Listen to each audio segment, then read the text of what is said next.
Perfect. Howdy, howdy, folks. Welcome to Babble with Bronies. I am your host. My name is Everlasting Joy, along with my good friends Twilight is Magic and Mr. Ben. We'd like to thank you all for stopping by this fine day. Before we start, if you see me coughing and sneezing and whatnot, I've got a cold. So it just came on to me yesterday. So yippee. But hey, that's never stopped me before, has it? Anyway, got quite a lot to cover today. Of course, the big news, the big good news, I'll say that, is Rainbow Rocks has been released. It is in theaters now in the United States and Canada. No, I didn't want to go to the comments. But anyway, you can find... The reason I wanted to bring this up was because I wanted to bring the EQD article up. Was because of... You can get a list of the theaters where it's being shown. So if you want... So if you want the nearest one close to you, there you go. For the record... No, I haven't seen it, and no, I don't plan on seeing it in theaters. I'm going to stress that again, in theaters. The nearest movie theater that's showing it, to me, is about 100 miles away, or about 160 kilometers. Yeah, I'm gonna drive there for that. No. But anyway, also, concerning more objective things, the rule is that it's going to be just like Equestria Girls, the first one. We will not talk about it. We won't spoil anything. We won't show any spoilery material of it until the television, I'm going to stress that again, the television version has been shown. After that, we will, EQG Rainbow Rocks Rainbow Rocks is fair game. So, yeah, there we go. Speaking of Equestria Girls, the first movie's soundtrack has been released and is now available on iTunes. You can find it, as I said, on iTunes for about $5 for 5 songs. Good deal, if you ask me. $1 a song. Not that bad a deal.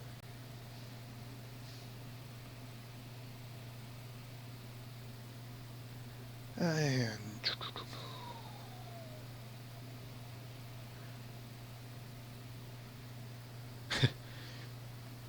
I see someone's already beat me to it in that respect. Next bit of news. And this is the more sadder. I say sadder only on the basis of, well, partially because I already said the first big good news, so this is the bad news. The Hub will become Discovery Family Channel on October 13th. You can find out more about it here in this EQD article, but the short answer is everyone who knows I'm sure most of us have been keeping our ears to the ground on this one. And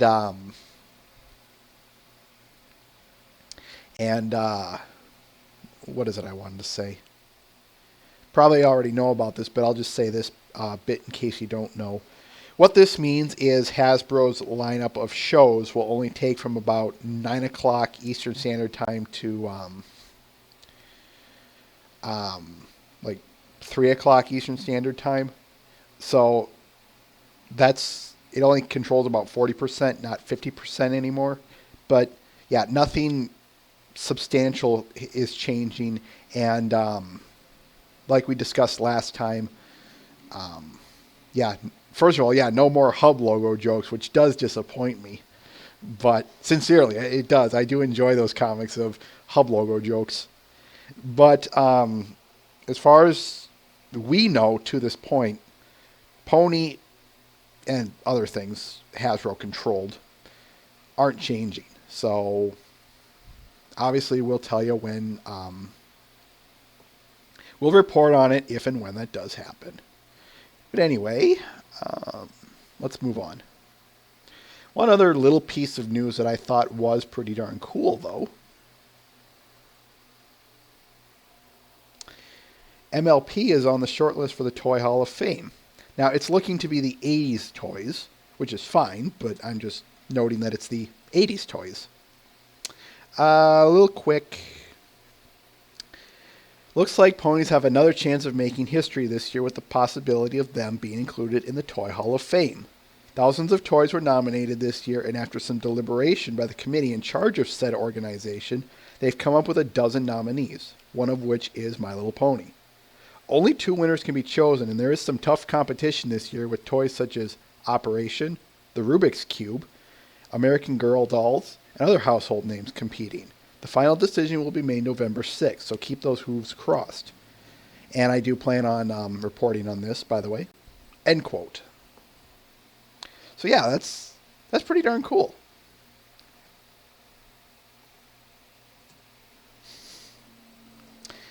Not really sure what else more I can say with this. All right, then let's move on. And the last piece of news that I have...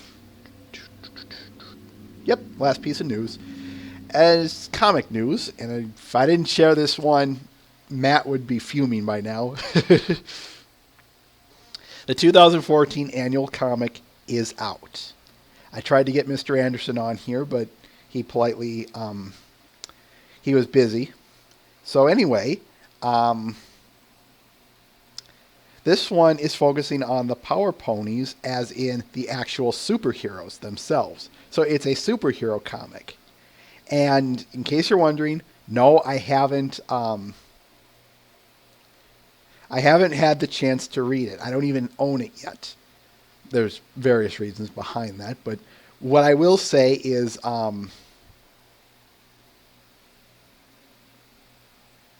pick it up.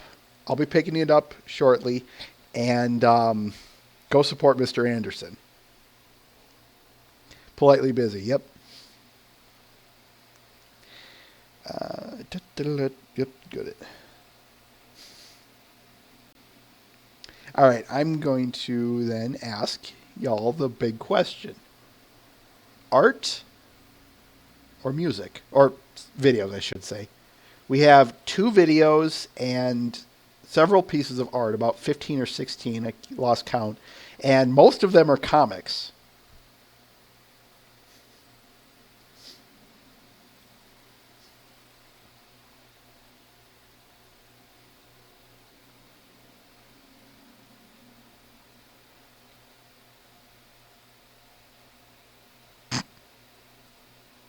Tim.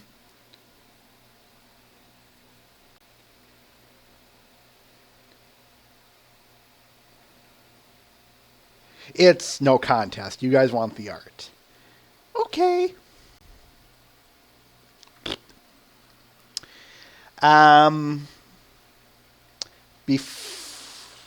You know what? I'm going to start off with this one. And that's mostly because he's... Let's see.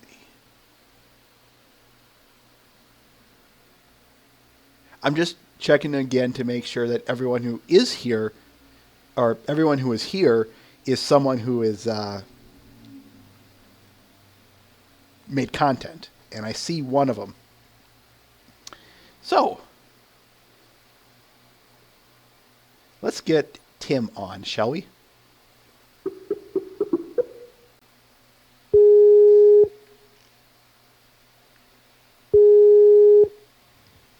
Yellow. Yellow. What's up? The opposite of down. Hmm? The opposite of down, of course. All right, let's get this comic on. This is titled Strawberries and Peanuts by Mike Dugan. And while we're discussing this, Mike, feel free to throw your little known facts about this comic, like how long it took, what the best part of it, what you were thinking, all that fun jazz. Because by the time you get this message, I'll be done with it. So go ahead and feel free to throw them in. But anyway, strawberries and peanuts. This was a good one. I saw this one and I'm like, oh, I've so got to put this one in. Now, we have Twilight and Pinky. Who do you want? Well, you know what? Give me Pinky. All right. You start. Mm-hmm. Twilight. I just discovered something amazing. I finally figured out why elephants paint their nails red. Pinky, I'm pretty sure elephants don't. So they can hide in strawberry patches. What? Pinky, that's ridiculous. Elephants do not paint their nails to hide in strawberry patches. Oh yeah? Have you ever seen an elephant in a strawberry patch? No, of course not. See? It works. And you can see why I wanted this one in.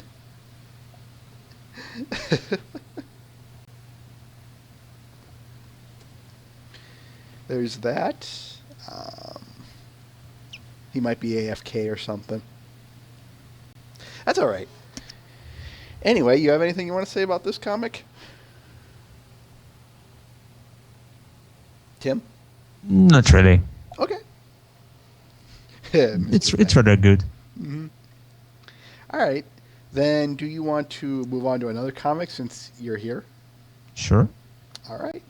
How about...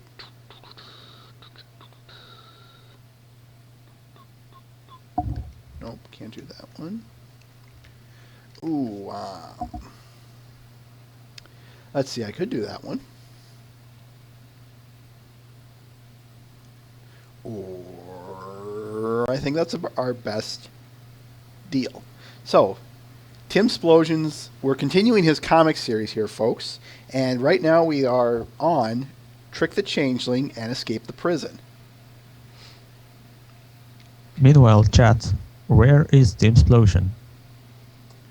I couldn't tell you. I mean the other team explosion. Yeah, I know. And yes, now's the time, folks, to The team explode. Tim Splode, exactly.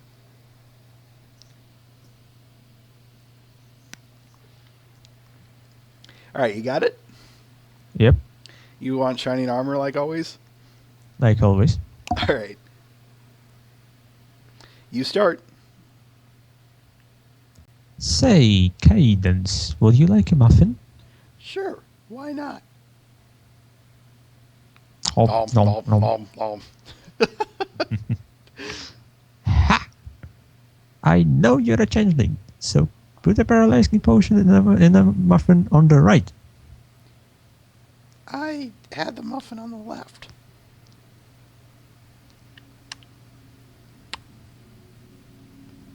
Wah, wah, wah, wah.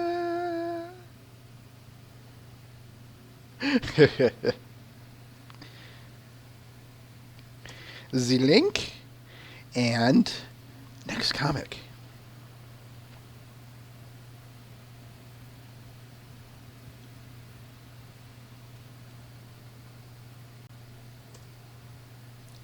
Done? Dun dun dun. You got it? Yep, Same roles, I presume? yep. All the names. All right. I'll start. So now Chrysalis has us both imprisoned. Sorry. Hey, I promise. If we get through this alive, I'll forgive you. Yeah. Yeah. Just one condition. Yeah. You return the favor. What?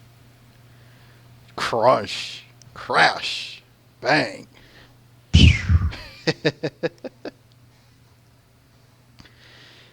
We have one more to go until we're caught up. Beyond that, I think he's making more, isn't he? Hopefully. Yeah. Anyway, here is the link. And any last words, Tim? Well, it shows that it isn't just Shiny who can throw well. That doesn't surprise me now that you mention it. All right. See you in chat, man. All right.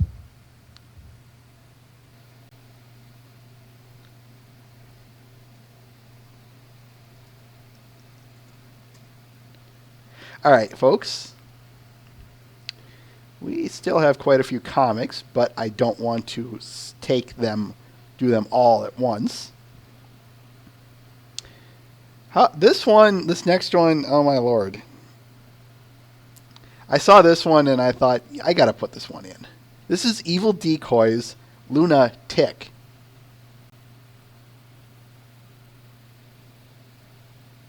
I'll blow this picture up a little bit. Check this out. Quote,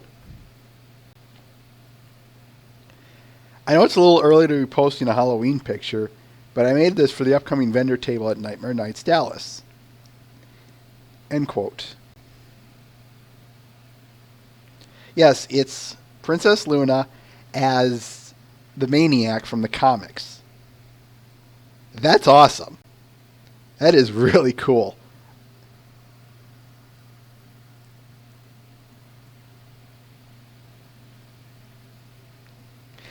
I'm curious what made him think of this though, because like I said, that's just a really neat idea.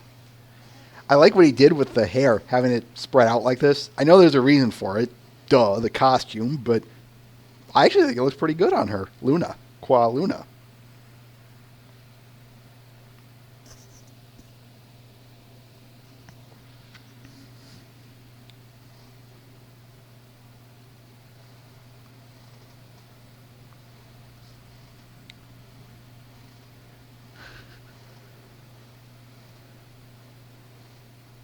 Lunatics are now canon.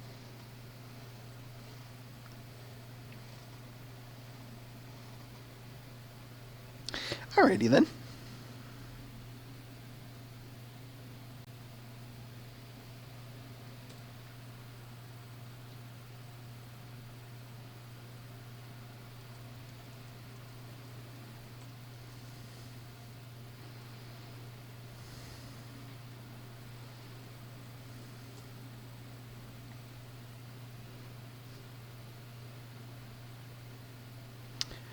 Oh, sorry. How about we go with this next one? I hope I'm pronouncing her name right. Joelle the Nose, who did Fall Fashion. You probably saw this one somewhere around the Pony Sphere at some point. And I saw this one and I thought, oh, this is so gotta go in. What took me... The reason I wanted this one so badly was the coloring. I love the coloring so much with this one. The reason for it is because she did a really good job with having the warm colors, the oranges and the reds, be as our background, while our cooler colors, the purple, the blues, have it makes them stand out all that much more. So she did a really good job with the layering as well as consequence of her color choices. Mind you say, but those colors are chosen because of the time of the year and its rarity and all that jazz. Yes, but that doesn't mean I can't compliment her on a darn good job.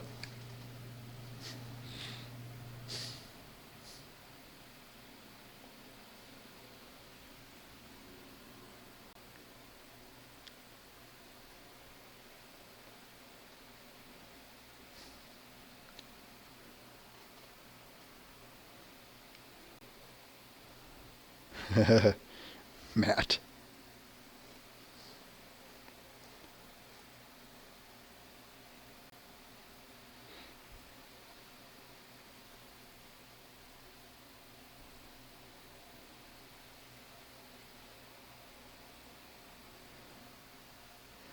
Fall Fashion by Joelle the Nose. And speaking of... Well, I can't connect any of that. That's fine. Why don't I go with this one? Titled... We have two of them from our old friend Alasso. This one titled Wrong Size.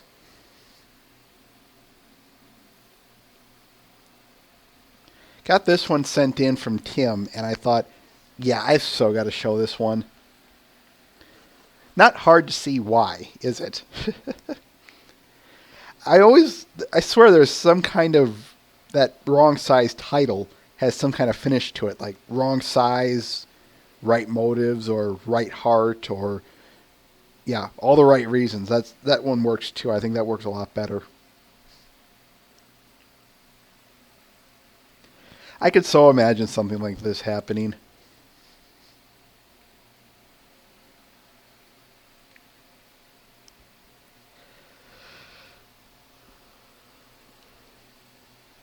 I don't know.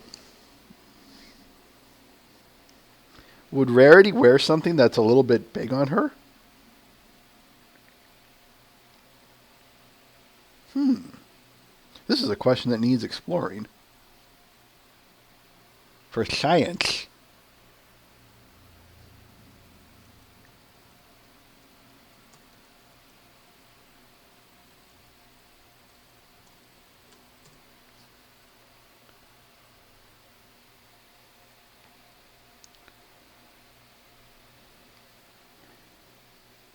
Alright, here's the link.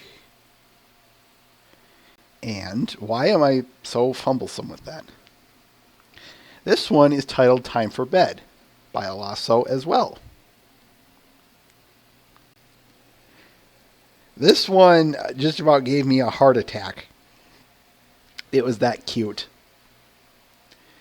I saw this one, and this too was also one that Tim recommended to me. And it was a no-brainer.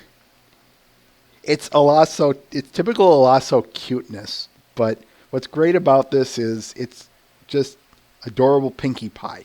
And to me, of course, it doesn't get much better than that.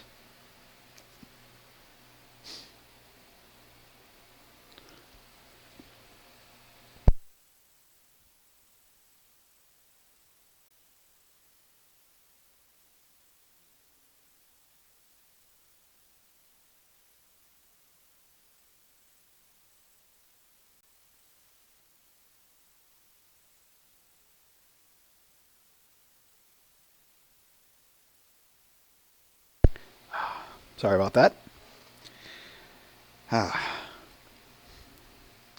All right. Here is the link. And let's move on. How about this one? Titled Society's Pants by Assassin Monkey. You guys probably saw this one as well throughout the week. But, quote, not a lot of, let's see here. I also totally wanted to go back to these kind of portraits again. I forgot how familiar I was with them. Although not perfect yet, also made this one relatively quick. Kept this one relatively quickly made.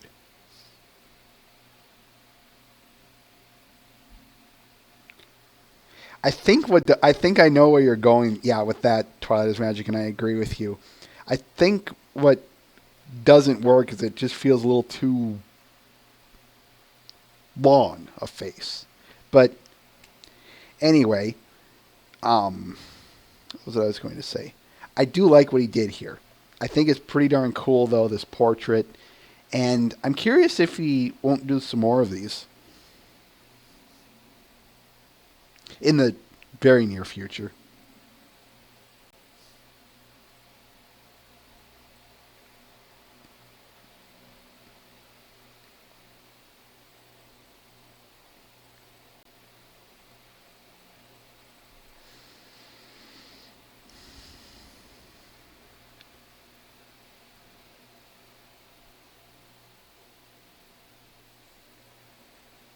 To be fair, he said this one was, I'm going to sneeze here.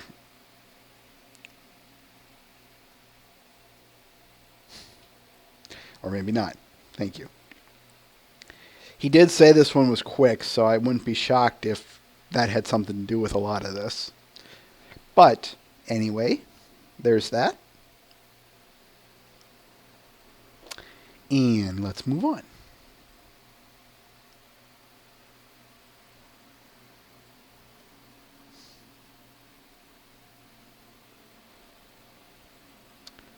Let's go with this one, titled New World by Digital Sin. And I hope I pronounced that correctly.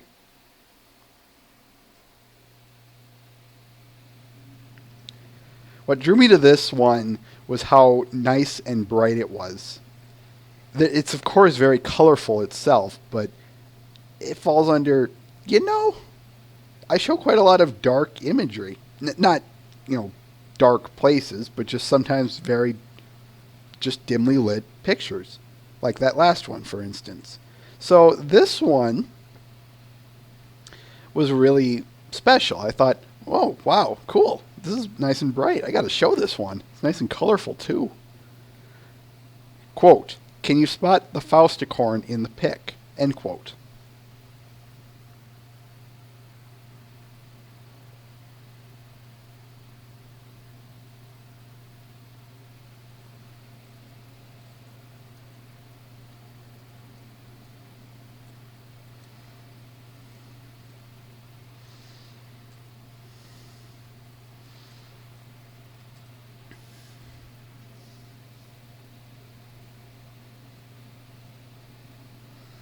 Meh.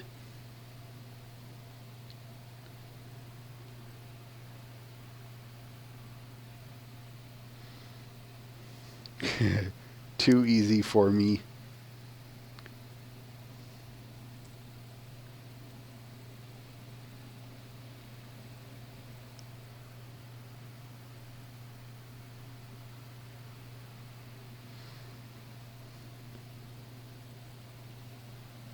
All right.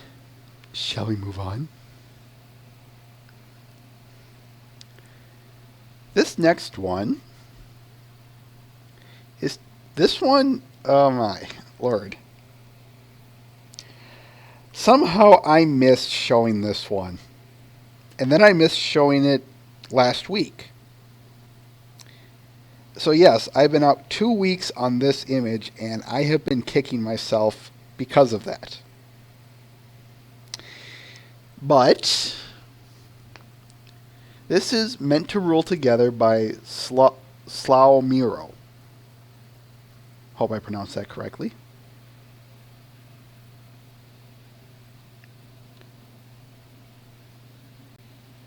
Quote, I always liked Celestia and Luna equally. This has to be one of my most detailed works I did. End quote. What drew me to this one, this was another one of Tim's recommendations, by the way, but what drew me to this one was this looks like it's something out of, I want to say, a different television show. But that's why I liked it so much. I like this styling. I really do.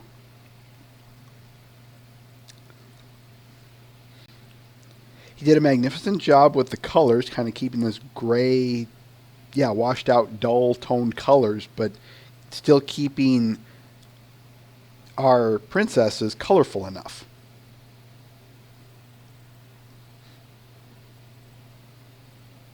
Game of Pawns E.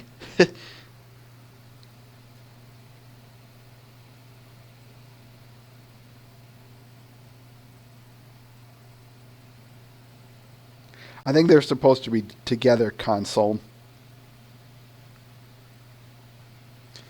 Given the fact that they aren't shooting at each other and Celestia's looking at something else.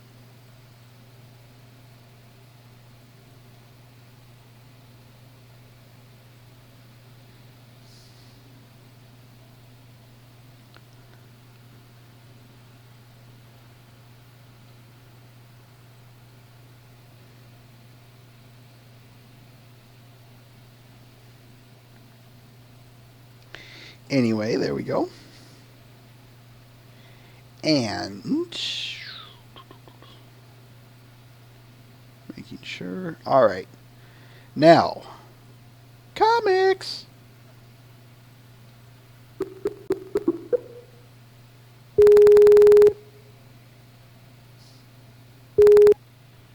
Yellow.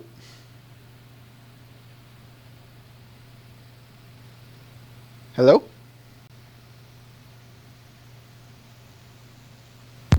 Hello. There we go. That my mic was dripping. Sorry. It's all right. All right. This next one, folks, was a series How XU released earlier this week. It's 5 comics in length, and I thought I'd show them all since, well, he released them, and I thought, you know, I know you guys, I know how much you guys like my comic reading, and now with Tim, so let's do this, shall we? Prepare to be doll simulated. Here is the link to the first one anyway, and I've got the other 5 ready to go. We have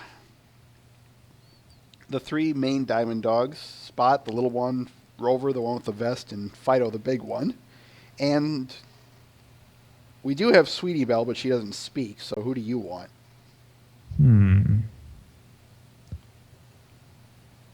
There are only the dogs here, right? Or will there be someone else? There will be more down the road, but for this first comic, or for the first part here, there will. That's it. Give me the 2 small ones. Spot and Rover. Yep. All right, then you start, and you have the first panel, basically. Damn it! I called Fido to get some help. Where the heck is he now? Rover, at this rate, will hardly reach our expected production volume. Fear or not, guys, I have found the help we need. Look!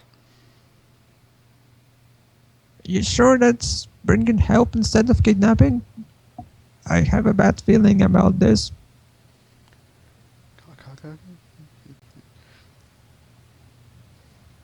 Find them all. There was my Fido voice. I don't know why I didn't have that. Anyway, there's the first part. Part 2.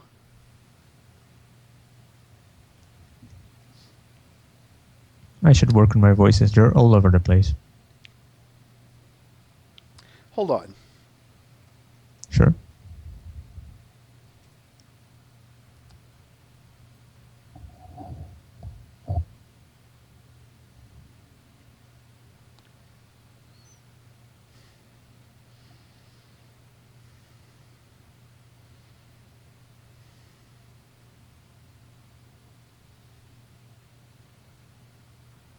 Where are you?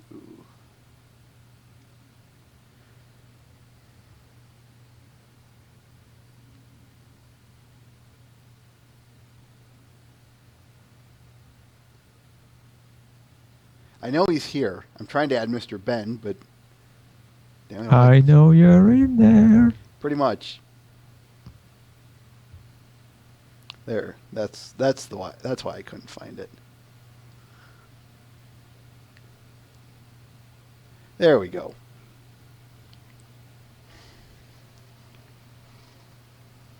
Yay! Yellow. I better put that on mute so we don't get a double thing on there. Loop. No. It's free for now. Or no, you get your one phone call because, you know, you might be in prison or something. Anyway, there's part 2. And while we're here... Deeps on rare. Okay, we've got Rarity, Apple Bloom, Fluttershy, and the dogs. Now, since we've added Mr. Ben, how do we want to reorganize the roles? Tim just said dibs on Rarity, so he gets him. So Her. That's what I meant. Her. Suddenly you're R63. No. So elusive. I want to keep Rover too. I'll take AB. I always like doing her. So who does that leave me with? Fluttershy. Fluttershy. Huh? Okay. Now, of the dogs, who do you want, guys? Leave me with Rover. Okay, so that's the one with the vest. Yep. The classiest. And I guess I'll take the other one then. There are two of them, so that's Spot and Fido left. Fido's the big blue one. Oh. How do I tell which is which?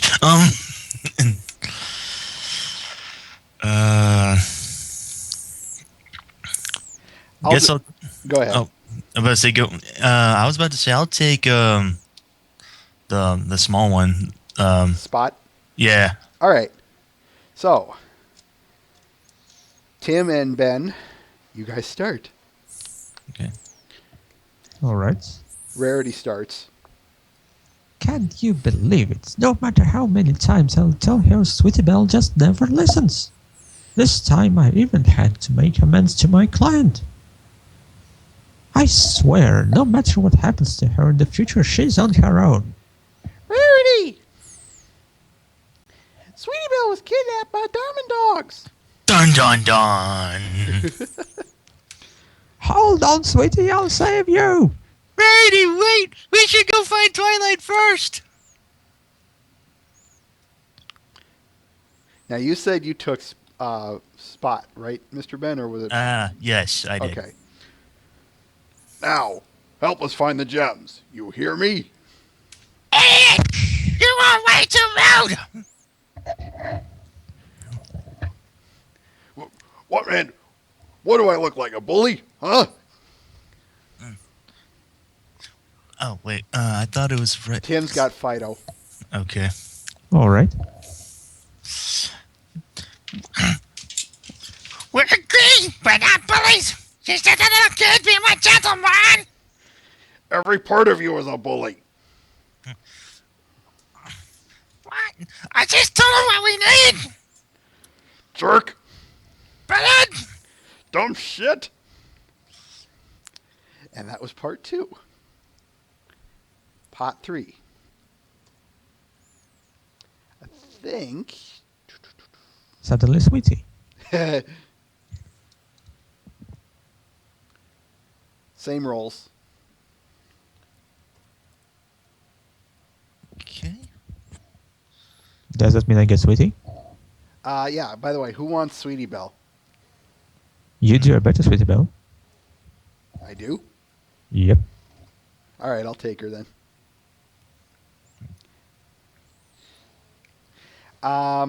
Spot, you start. That's me. No, that's Mr. Ben. I thought All right. He was the red one. Huh? Oh, well, that's right. That's right. Our mine's production is too low. We need your magic to find the locations of the gems. That is an awesome voice. Excuse me, sir. You want me to search for gems? But I can't do magic yet. You What? Oh, I'm sorry. Perfect. Yeah. They did it both. Well, let's see. That's Rover has the next line here. What the man? You prince a unicorn with no magic. It's not my fault. This is mine. I'm sorry. That's okay. It's not my fault. I once saw a toddler do magic. I thought anyone with a horn could do it.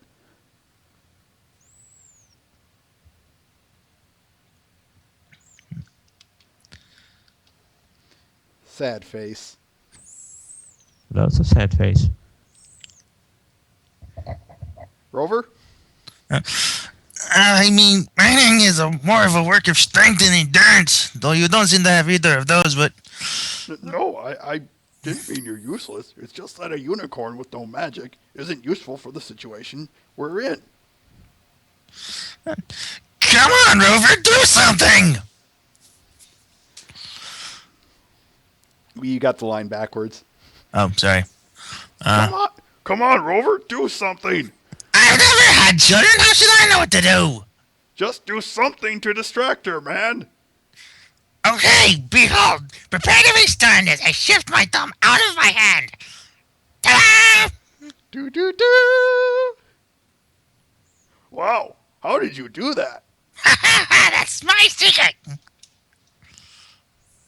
It seems that we're more babysitters than kidnappers now. Somehow Not the that it's roles a bad got thing. switched. We keep switching them, I noticed. Yeah, I know. Part 3. We can't decide on which one is which. It's the Diamond Dog Shuffle. Part 4.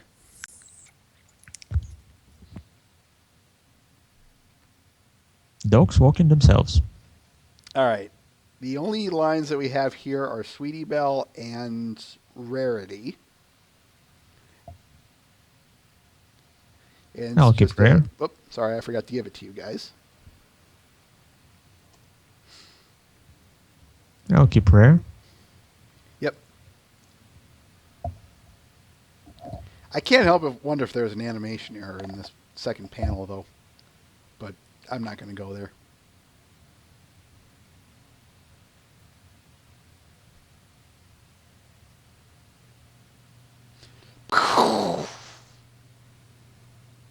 Girls, attack! She One sounds of like the a diamond best dog. things they ever did was give Rarity martial arts abilities. Agreed. Stop!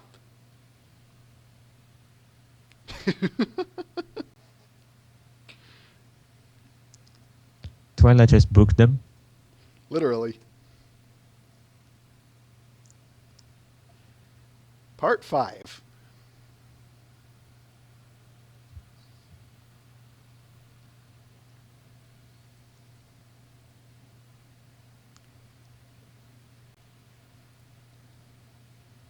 And for Yoto?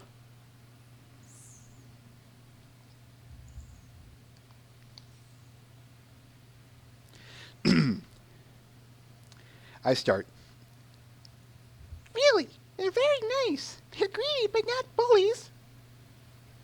Oh, so I misunderstood. You guys actually don't have ill intentions, right?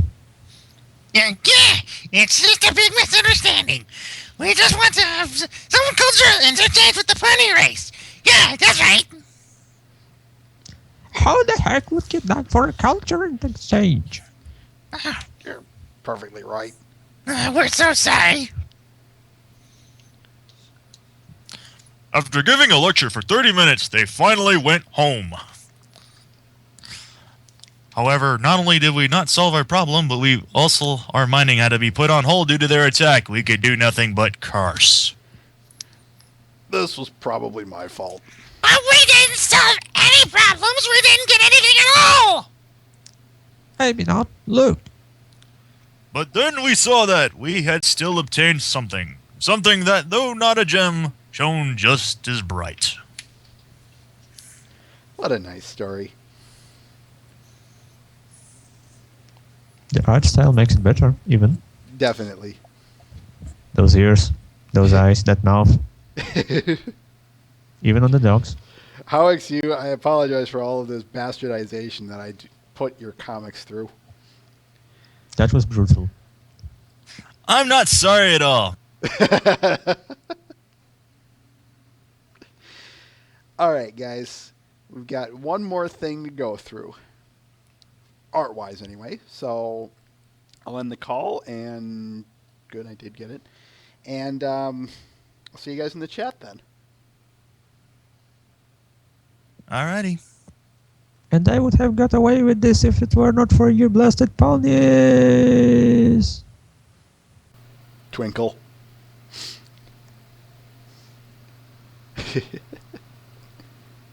All right, folks.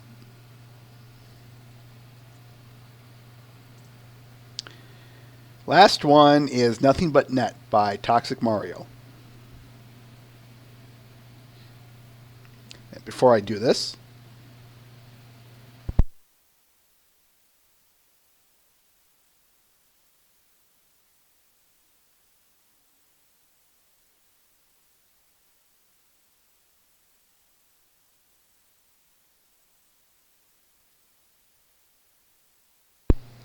Had to be done. Sorry.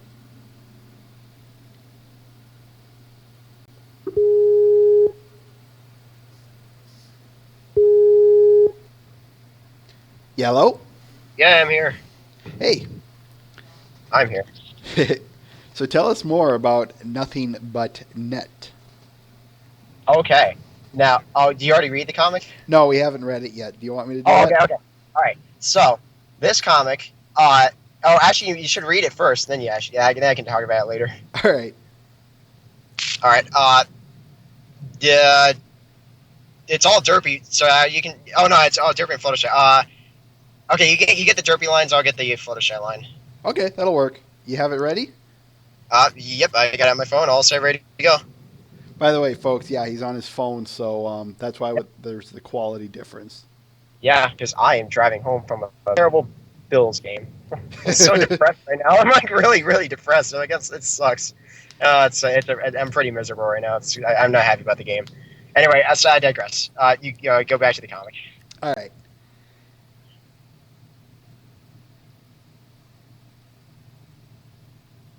Sneaky. Gotcha.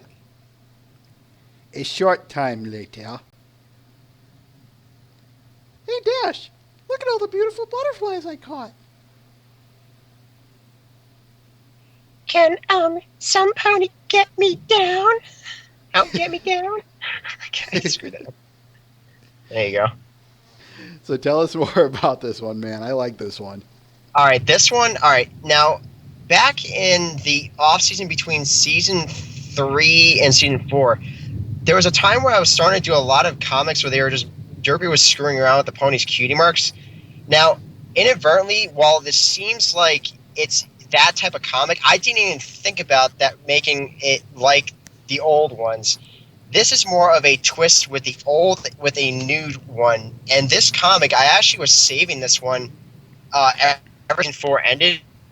I finally got to it now because I have a list of all these comics to do and stuff like that. Mm-hmm. Now, the funny thing is that last Fluttershy pose, that I'm not gonna lie, that was a pain to do because I know there's only one scene where I've ever seen a pony get caught in the net, and that's Fluttershy at the gala one. But she didn't ever look. It looked weird, where it's like she was all scrunched up. Mm-hmm. But it's like I want to try something different, where it's like if you get caught and your back is on behind the net, which I've seen in numerous movies, it's more your back's into the net. You can get a pose like that. Now I'm gonna probably print some of these days. I don't know when I'm gonna make that into a print, but oddly enough, that Rainbow Dash panel was actually never supposed to be in that comic. That panel, that Rainbow Dash, was never supposed to be in there. How come? But I'm glad because it added an extra element, and this is one of these very, very rare comics where I'll have 3 ponies in it. Cutting out a little bit there, but yeah, it's that. The reason is because I think you got the connection better now. It's because the connection was pretty spotty where I was. But yeah, that Rainbow Dash panel, it was never supposed to be in the comic. But I'm glad I added it in there. But let me tell you this line art took me forever to get done. It's going to be about a night and a half to get done. dang. But I think it really shows because I'm really polishing out these ponies to look as close to show accurate as possible with my own little into it. But no, I'm very pleased with the way this one came out. This one is definitely one of my more interesting ones I've done recently. I like this comic myself. I saw this one, read it, and I'm like, this is a good one. I like this one. Yeah. Well, actually, what was the one thing that you like about it? I think the one thing that I liked about it was the joke itself. I know you've done those cutie mark things before. Yeah. The cutie mark jokes with Derpy. And, generally speaking, I do like those. But I think what made this one stick out was, the way to have a way to do it. I think what made it stick out the best was the fact that I think it was more the effort that went into it. The fact that Derpy actually set up the net, Fluttershy was actually trapped in it, that it went through all of it. It was more of the effort, not only on your behalf, but Derpy's behalf, that I think made this comic excel a little bit more. Flow, yeah. I'll put it this way: this comic though, it's definitely one of my favorites. Mm-hmm. It's one of my top 4 since season 4 ended. But I got my favorite month is now, so Uh-huh. I got October is Where Luna month, so I got one more DBZ pony, and then that'll be it for November, and that will be Mod Pie. So DBZ Mod will be next week, and then I got a comic, then Where Luna, comic Where Luna, and then comic DBZ Coco Pommel. I got a lot. I got a lot, and it's all organized. So I like keeping organized. Definitely. It's a good deal. So man. yeah, I guess that's it for this one. I guess I got nothing else unless you have anything. Not that I can think of. Thanks again for All stopping right, on cool. by, like always. Yeah. All right, so there you go. And then next week when we do this, I'll show off DBZ mod. Sounds like a winner to I'm me. done. Yep. And then I'll be working on a Celestia Luna comic, one of the very rare ones I'll work on. Look forward to it, man. All right, man. All right, yep. So I'll see you guys next week then. Later. All right, thanks. Next week, yeah.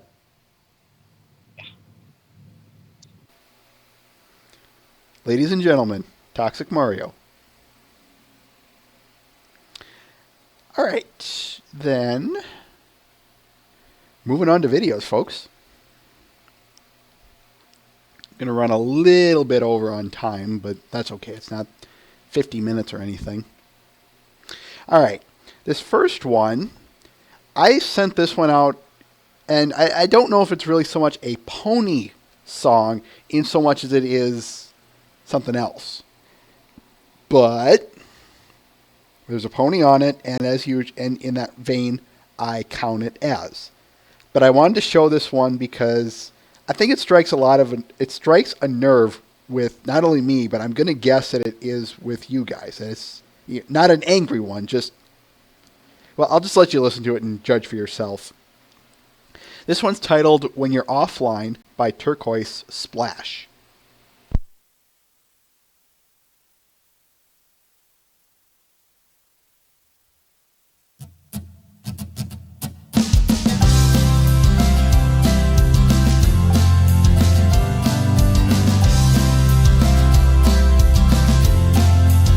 Staring out this page, it's so hard to write. Try to block out these thoughts in my mind. Wonder if they'll fade, these memories of mine. Maybe they will wear over time. I often find myself thinking of you from time to time. Remember back to all those summers where we would spend all day, stay up late and talk for hours. Always knew just what to say, but then you went and found another. What we had is dead and gone. Although I think I'm starting to finally move on. I know you've got your friends, you know that I've got mine. I look forward to seeing them online, but you're never there. I wait for a sign. I just keep telling myself I'm doing fine. I often find myself thinking of you from time to time. Remember back to all those summers where we would spend all day, stay up late and talk for hours. Always knew just what to say, but then you went and found another. What we had is dead and gone. Although I think I'm starting to finally move on. I can't deny what I felt inside, but I think it's time I finally moved on. And I wonder when I'll see you again. Where have you gone? Where have you gone? Where have you gone? Remember back to all those summers where we would spend all day, stay up late and talk for hours. Always knew just what to say, but then you went and found another. What we had is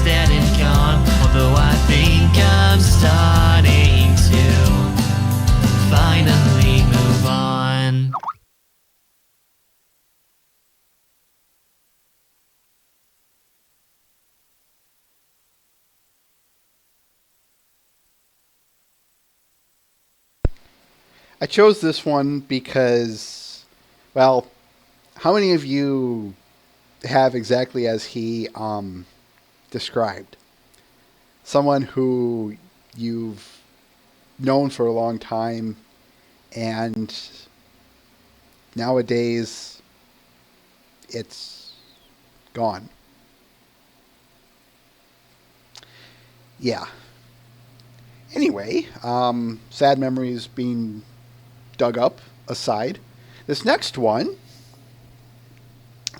I saw and it fell under, oh, I've so got to put this one in. Chip of Discord by Duo Cartoonists.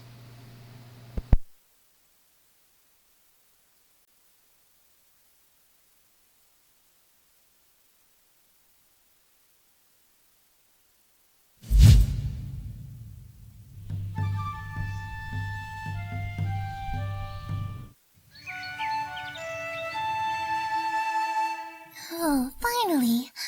I am done baking all I needed for the meeting of the Animal Care Society. I wonder if they will like them. It's Granny Smith's special recipe. Hmm?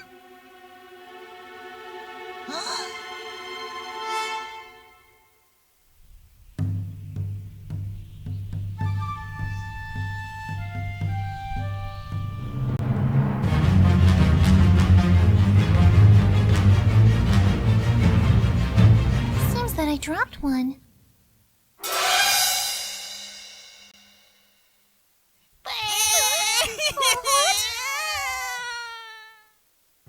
There, all better.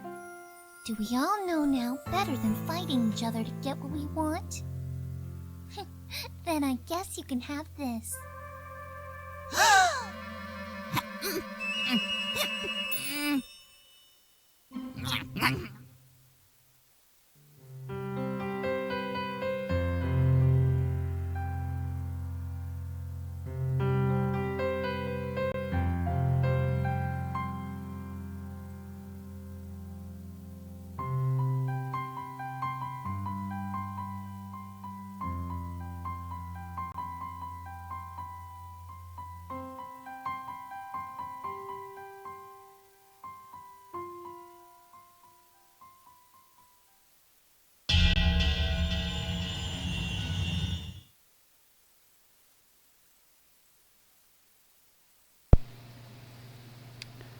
Not hard to see why I put this one on.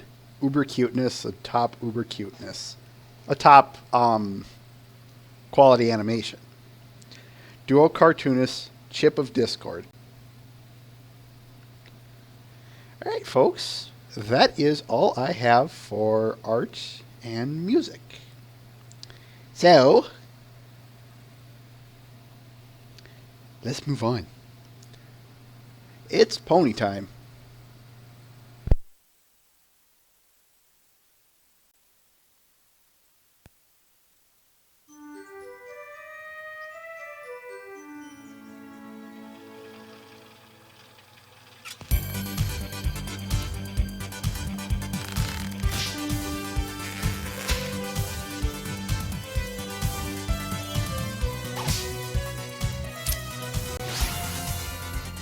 Let's do this.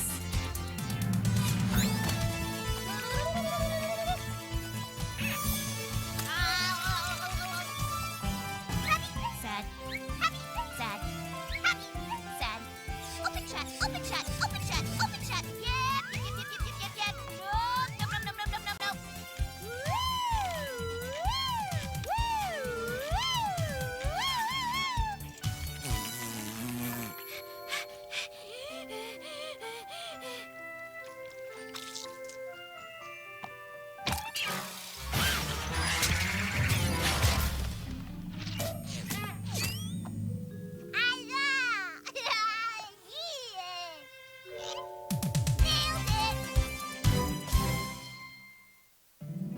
My little pony, my little pony.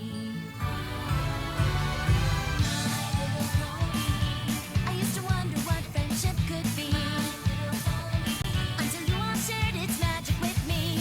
Big adventure, tons of fun. A beautiful heart, faithful and strong. Sharing kindness, it's an easy feat, and magic makes it all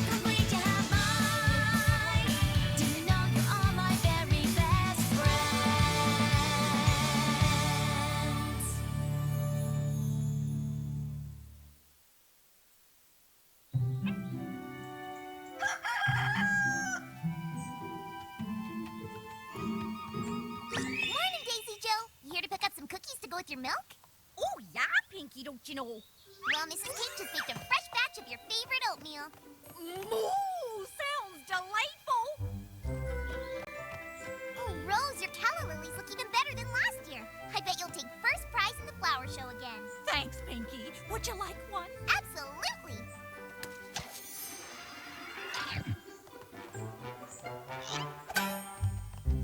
Looking fit as a fiddle, Mr. Waddle, and you're wearing my favorite tie. Oh, shucks, Miss Pinky. You flatterer, you. Well, happy birthday, Cheerly. Thank you, Pinky. Happy day after your birthday, Zecora. What a lovely hi, Miss Pinkie Pie. And Miss Matilda, happy birthday to you. In 132 days. Pinkie Pie, how do you remember everything about every pony? 'Cause every pony's my friend, and I love to see my friends smile.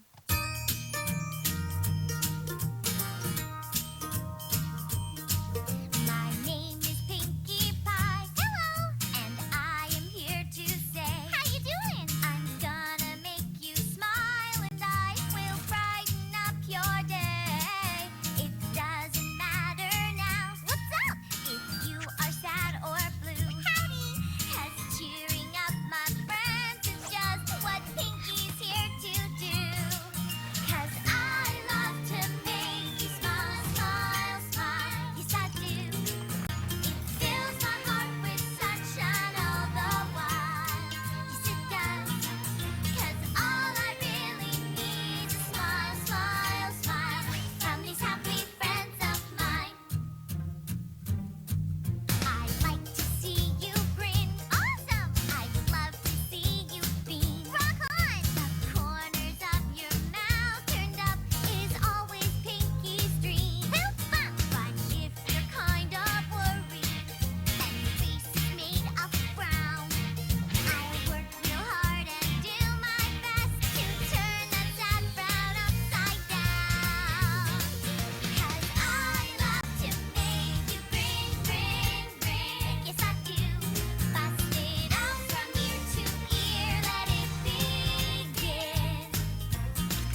Just give me a joyful grin, grin, grin, and you fill me with good cheer. It's true, some days are dark and lonely, and maybe you feel sad, but Pinkie will be there to show you that it isn't that bad. There's one thing that makes me happy and makes my whole life worthwhile, and that's when I talk to my friends and get them to smile. I really am so happy. Your smile fills me with glee. I give a smile, I get a smile, and that's so special to me. 'Cause I love to see you beam, beam, beam. Yes, I do. Tell me what more can I say to make you see that I do. It makes me happy when you beam, beam, beam. Yes, it always makes my day. Come on, every pony, smile, smile, smile. Fill my heart up with sunshine, sunshine. All I really need's a smile, smile, smile from these happy friends of mine. Come on, every pony, smile, smile, smile. Fill my heart up with sunshine, sunshine. All I really need's a smile, smile, smile from these happy friends of mine. Yes, every pony, smile, smile, smile. Fill my heart up with sunshine, sunshine. All I really need's a smile, smile, smile from these happy friends of smile, smile, smile, smile, smile. Come on and smile. Come on and smile. I've never seen you before. Kid, you're smarter than you look. Thanks. I'm Pinkie Pie. What's your name?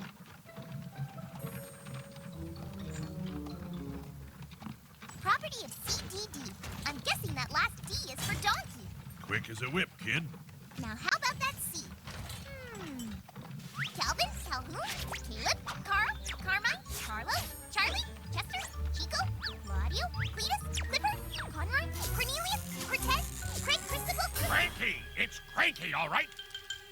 and your middle name? No. I'm sorry? No. One more time. Doodle. So you're a cranky doodle donkey? You're a cranky doodle donkey guy. You're a cranky doodle donkey. I've never met you, but you're my new friend, and I'm your best friend, Pinkie Pie. Come on now, Doodle. Give a smile. No, Pony calls me Doodle.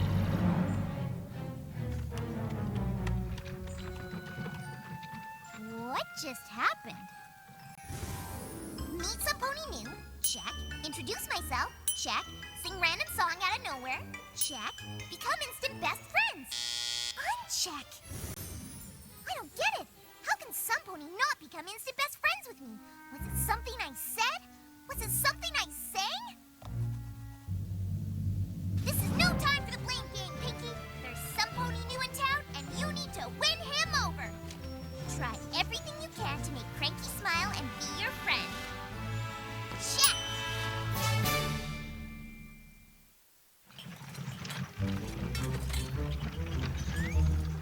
All right, Pinkie. If you're gonna win Cranky's friendship, you're gonna have to bring your A game. Let's do this. Howdy doody, Cranky Doodle. So, are you moving to Ponyville, Cranky? What gave you the hint there, kid? The cart full of stuff, maybe? Well, I'd be happy to show you around. It's the least a new friend can do. Listen, kid. I traveled around Equestria my entire life. I've made many friends. I don't need any more. Gosh, I could never have too many friends. Well, why don't you go and make some more? But I don't need to go when I can stay and make friends with you. Look, kid, you... Oh, Cranky, you can call me Pinkie. All of my friends do. Look, kid. I came to Ponyville for some peace and quiet and privacy, to be alone with my memories. All I want is to get to my new home and unpack my stuff. Woo! What does this bauble do? Don't touch that! Ah, what's this? Please don't! Oh, look at these! Hey, keep your hooves off my wagon. Okay, Cranky.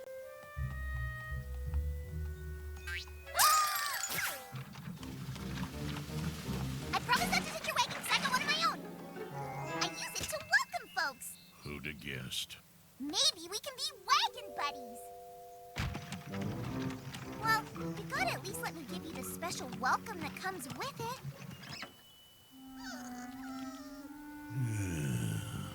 Let's get this over with. That's the spirit.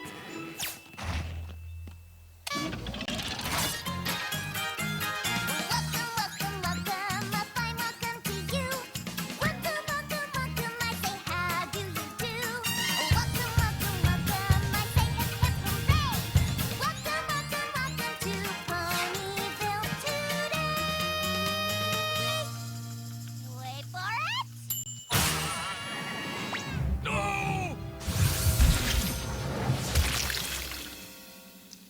Oh, silly me! I must have put the confetti in the oven and the cake in the confetti cannons. Again! Still delicious. Try some, Cranky. It's sure to make you smile. Where is it? Where is it? Where's what? Spider! Big hairy spider!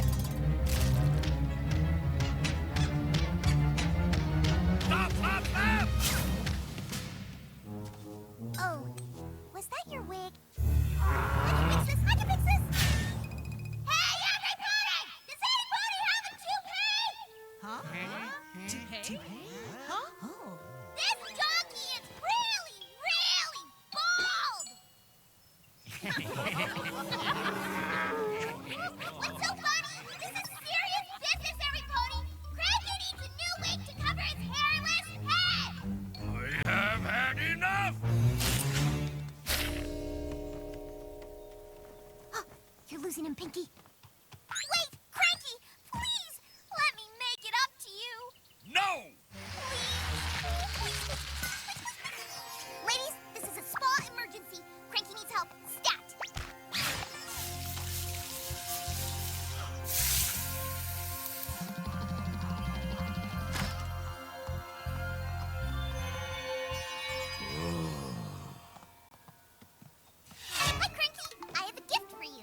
spa treatment was gift enough. It's not going to explode or anything, promise. Just open it. It's a new toupee. I had my friend Rarity make it. She calls it the Dream Boat Special. This is wonderful. Thanks, kid. He's starting to warm up, but still no smile. What you doing there, old buddy, old pal? What's it look like? Looks like a yard sale. I'll give you 2 bits for this. I'm not selling, kid. I'm unpacking. Well, why didn't you say so? I thought I had. This is so pretty. Where'd you get it? Manhattan. Now put it down. Gently. Really? What were you doing there? Trying to find a friend. Ooh, I'm always trying to find friends, and today I found you. See how good I am at it? This was a special friend. Like me? No, you're extra special, kid. Yes, I'm in. Wow, where in Equestria did you get this, Cranky? Philadelphia. It's awfully pretty. Yes, she was. Huh? I mean, it was. I mean, it is. Yes, it's pretty. Now put it down. I wonder where Cranky got this. Huh, will you look at that? Hey, Cranky, can I ask you about... What did you say? Yay! What have you done?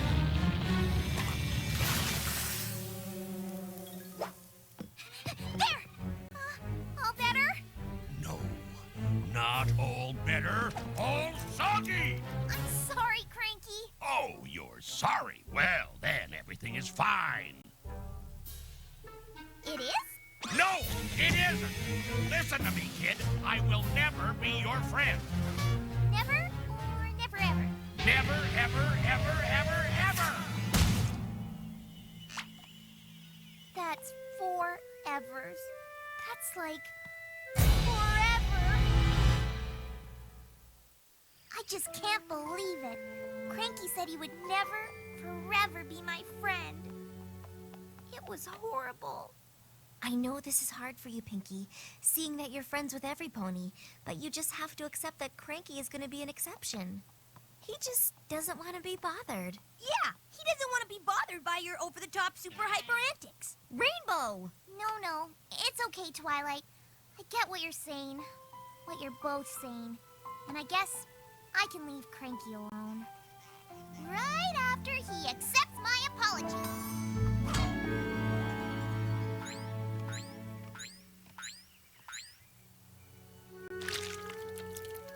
Cranky! No, no. Leave me alone. Wait! I understand that you don't want me as a friend, No, I don't. so I just wanted to say I'm sorry. Fine. You said it. But do you accept my apology? No, Oh, Cranky, please accept my apology. Please! no. But I'm really, really, really, really, really, really,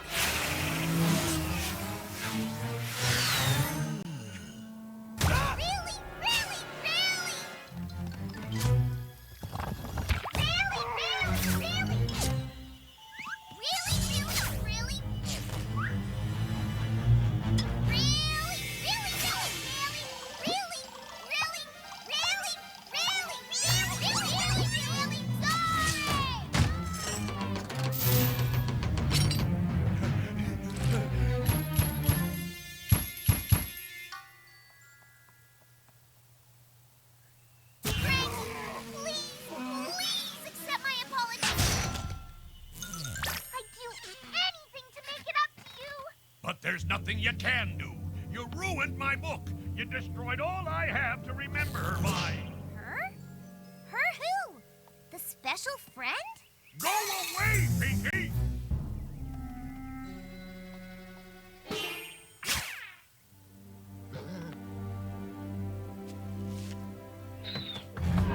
Cranky, it's me again.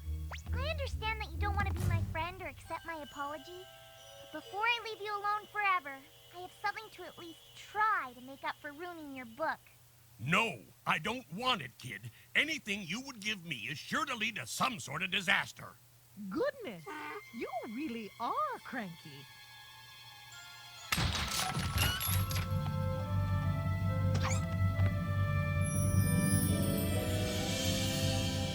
It can't be. Is it really you? It can, and it is. Matilda! But how? Pinky. But I never told you about her. You didn't have to. I put 2 and 2 and 2 together, and it added up to Matilda. What? Well, when you were talking about your souvenirs, you said something about trying to find a special friend. And you know, I wasn't just born yesterday. Nuh-uh. My birthday isn't for another 75 days. Huh? And then, in your scrapbook, there was a flower, an old ticket, and a menu from the Grand Galloping Gala. And I knew I recognized all these things. But how could you have ever seen them before? Because I also have them in my scrapbook. And I'd seen them in Matilda's book. Oh, Matilda. The night we met at the gala was the most magical night of my life.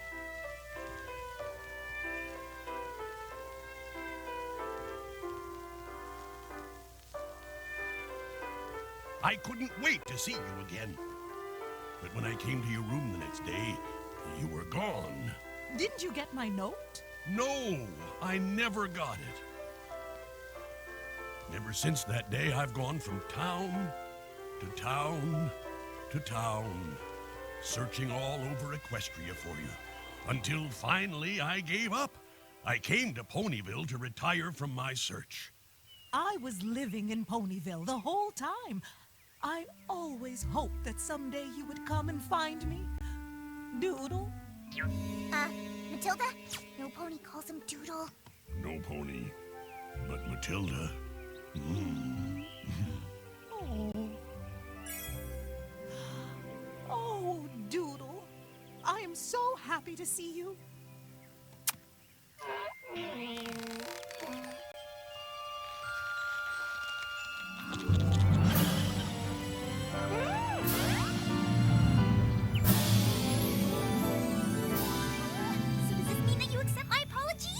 Yes, Pinky, I accept your apology, and I am honored to call you my friend.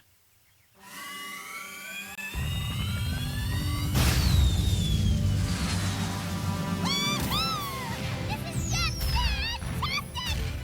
Now we can hang out together and chat and sing songs and party! Oh, I have to throw you guys a big party. It'll be a combo. Welcome to Ponyville. I found my lost love. I'm BFFs with Pinkie Pie Party! Or maybe something less over the top and not so super hyper. Pinky, we're eternally grateful to you, but Matilda and I just want to spend some time together in peace and quiet. Oh, but we're still friends? Pinky, you went way, way, way out of your way to make me happy. Of course we're friends. Great! Dear Princess Celestia, there are many different kinds of friends and many ways to express friendship. Some friends like to run and laugh and play together, but others just like to be left alone, and that's fine too. But the best thing about friendship is being able to make your friends smile. He had a cranky doodle sweetheart. She's his cranky doodle joy. I have the cranky doodle boy. Yes, I have the cranky doodle boy. Pinky? Whoops, privacy. Sorry.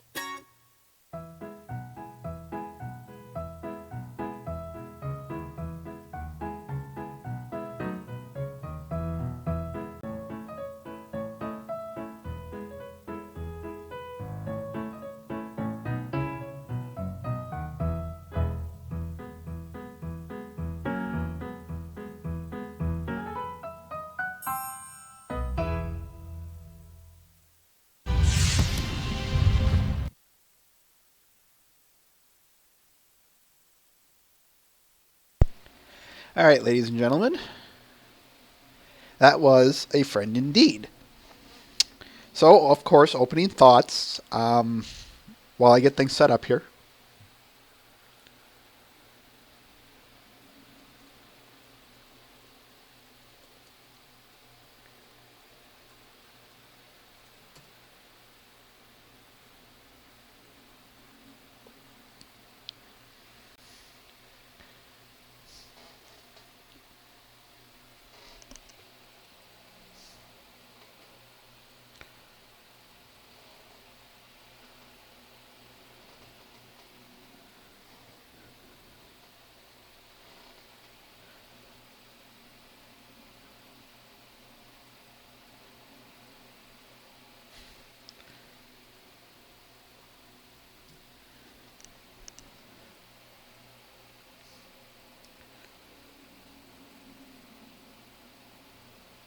To be fair, though, in regards to Mr. Ben and Thunderbolt, just because one is an introvert does not mean that they are wholly introverted, and vice versa. But I digress. That wall of text.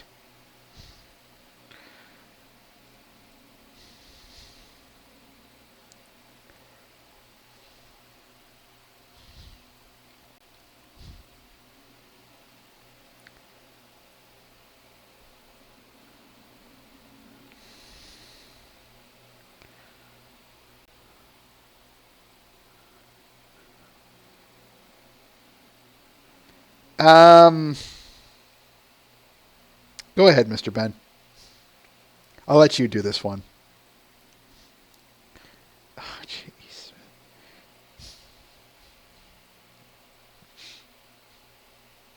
And yeah, I got to agree with you on that one. Nittany Discord as well. Just because this is probably something we'll be leading up to eventually, but in discussion of this. But you know what? I'll just say that right now. Yeah, just because one is an introvert doesn't mean they're a hermit. It just means they don't enjoy the company of others in the same way that extroverts do. But anyway, let's start with the opening, the cold opening. Does anyone have anything to say about that? The nice thing about this episode is we can just kind of keep going down the road here.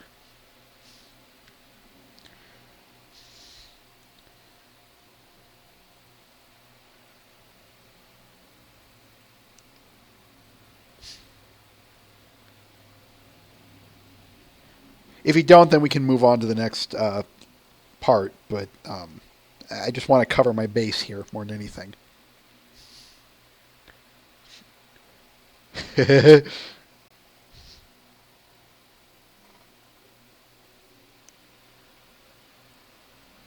I'll just put that away for later.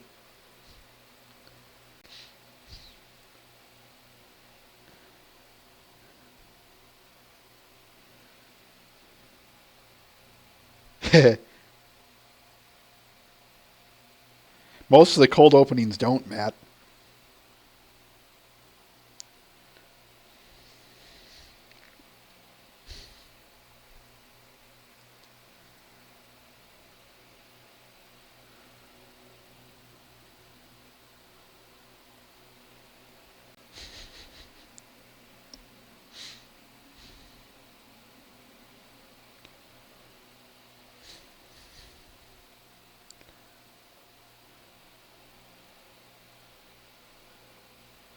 All right, let's talk about, I think we can just move to the song, Smile, Smile, Smile. Unless you guys have anything to say about the part just before that, but I don't think so. So let's move to the song. What do you guys have to say about the Smile song?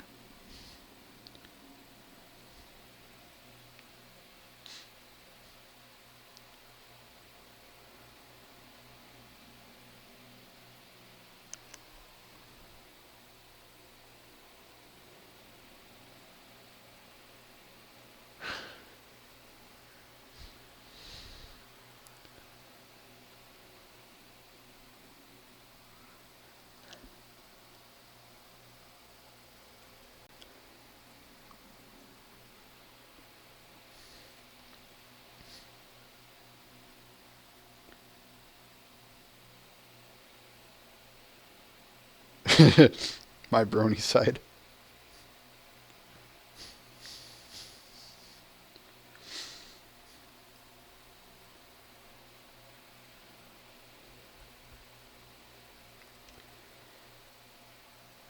As I said when the song was airing and as Thunderbolt pointed out, to me, the best part about this song is purely from an emotional standpoint.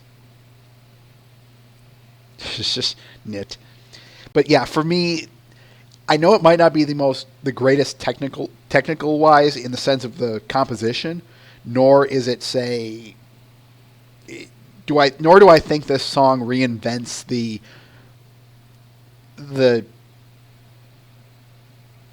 how do I want to put this?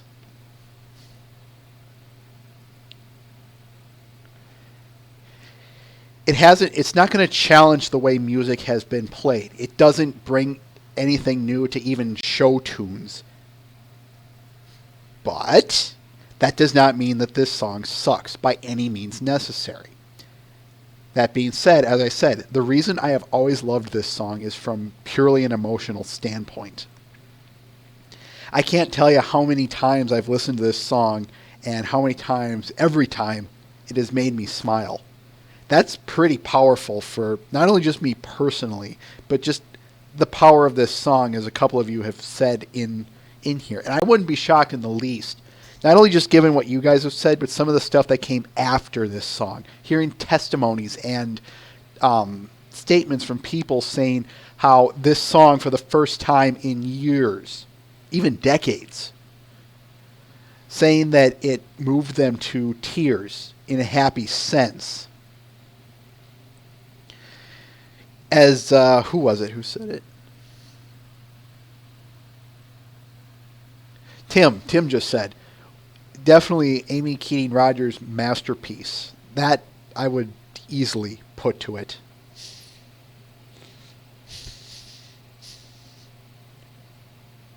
And I think, yeah, I would say that, Thunderbolt.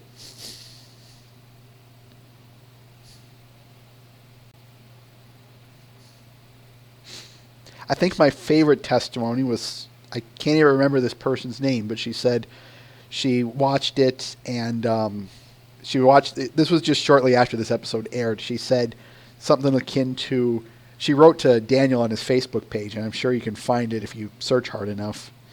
She said that for the first time in about, like I said, several years, she smiled, and smiled to the point that she cried. Her husband, basically it was just a really happy day, and Daniel replied something like, "Thank you. This is the kind of stuff that I enjoy getting, and I'm very happy for you." You know, stuff like that. That he would save this kind of thing and treasure it forever.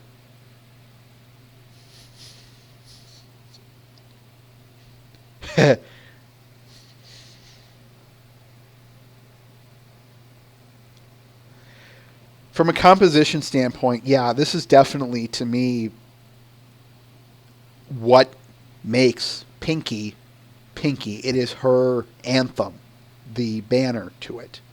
That this, if you ever needed to quickly describe Pinkie Pie, just pull out this song, and there you go.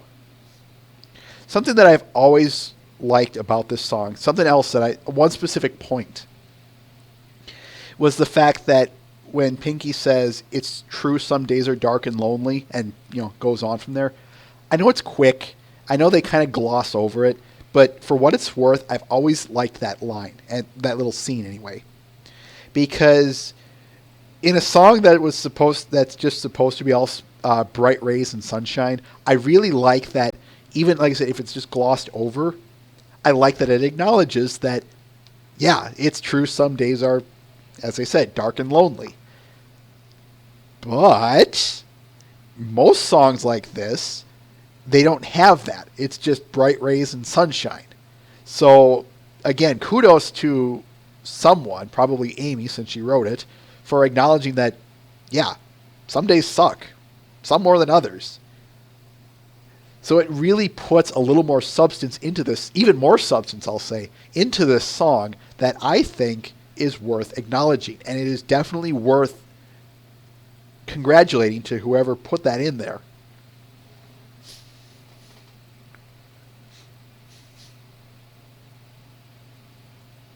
Hold that thought, Thunderbolt. We'll be getting there.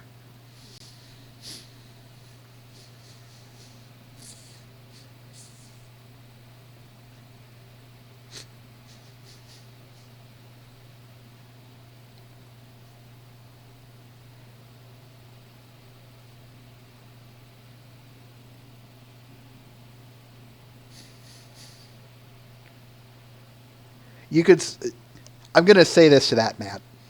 There is nothing new under the sun. But that being said, I would agree with that.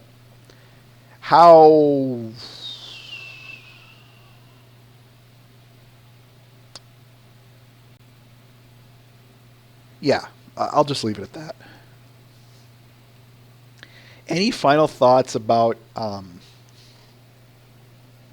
the song?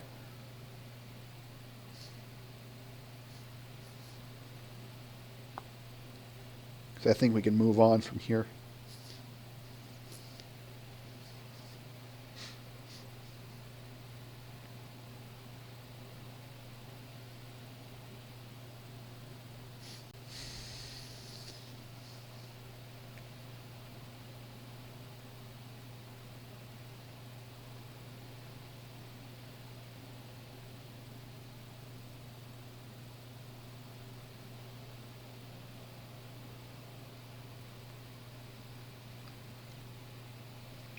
To some degree, my brony side, I'll say that.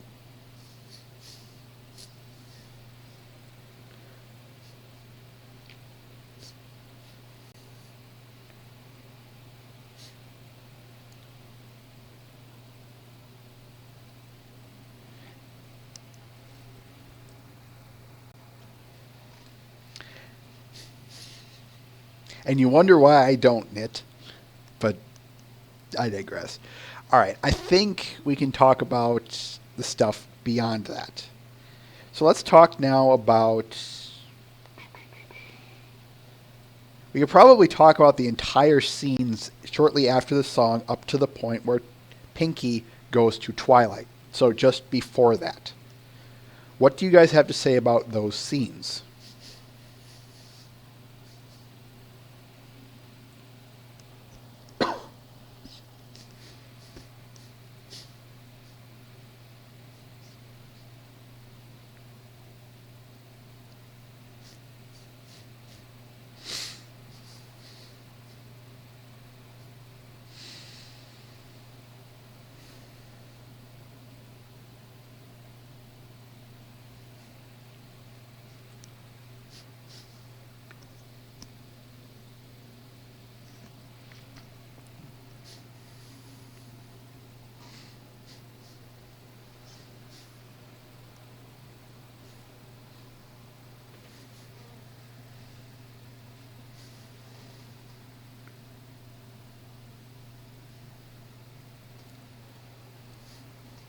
I didn't say it wasn't her anthem for nothing, Thunderbolt. Or it was her anthem for nothing. But yeah.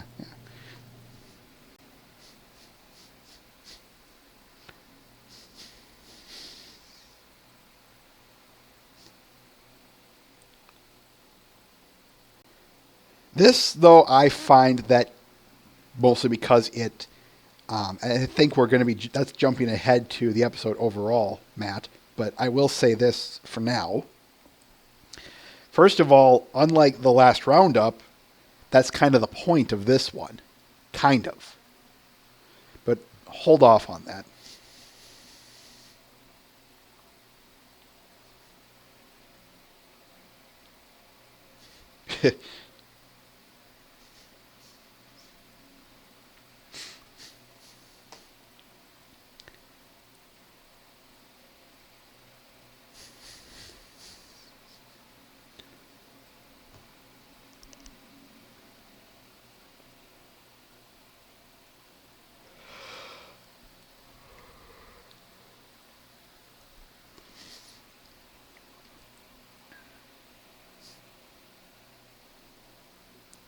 As we discussed in the chat during this scene,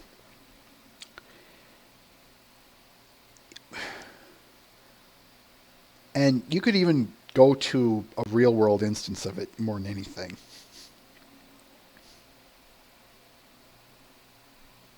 I'm just kind of reading what Mr. Ben here says. One of the things that, for what I said just up to that point, concerning the parts in town, as we said, Pinky has probably never had someone deny her friendship before. At least, especially to the degree that Cranky Doodle Donkey does go through. And the reason for that is because, well, think about it. If you were to meet a real-life Pinkie Pie, do you honestly think that you would, at the very least, deny her anything? Would you say, get the hell away from me, or something like that? I don't think most of us would.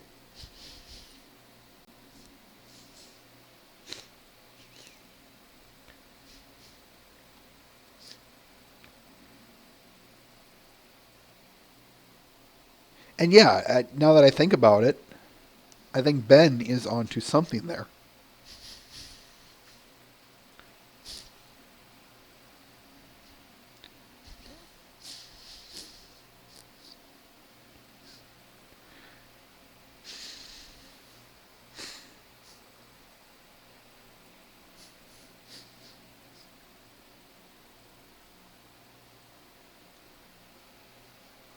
Not really my brony side.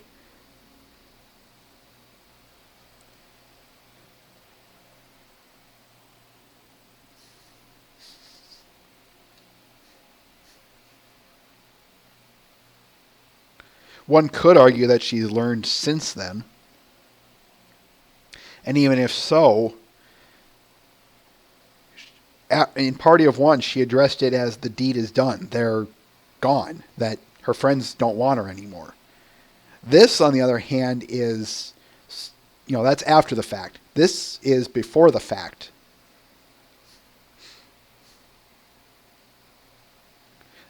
That because she'd never met Cranky Doodle Donkey before and that he doesn't want her company, that's before the fact. And yeah, as Ben just said, she just doesn't handle rejection well.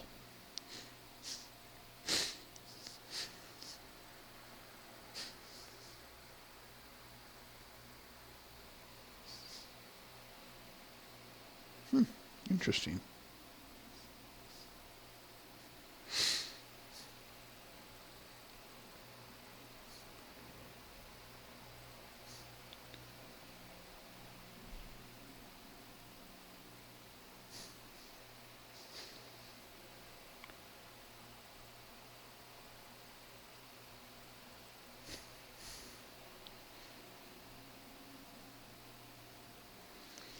Right there, Tim. Right there.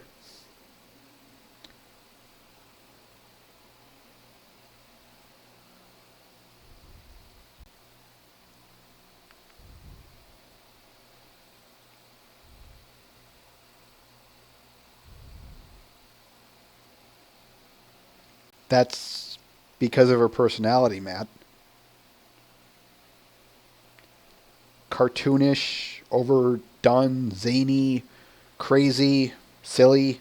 That's Pinkie Pie in a nutshell. Or, if anything, just most of her personality.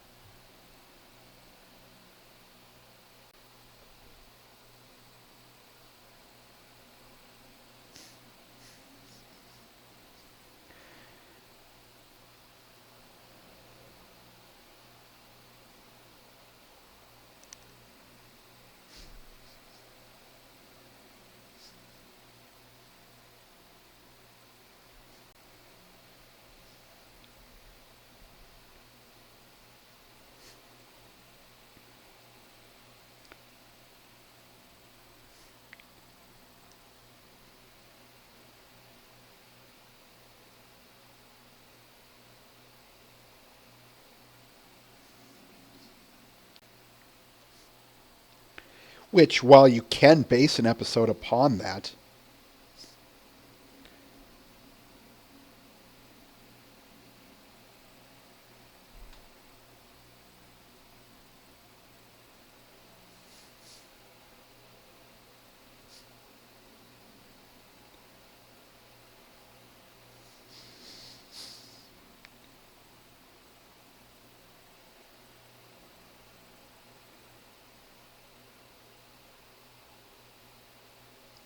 and if anything, isn't that the point of this episode?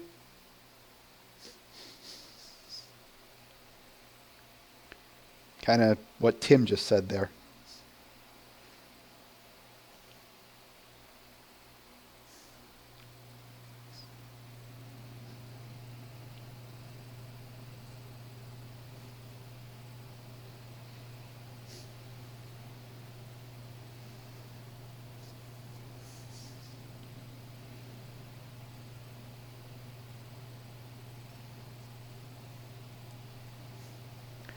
Now that I think about it, that's kind of going on off on that the point of the episode tangent I just said.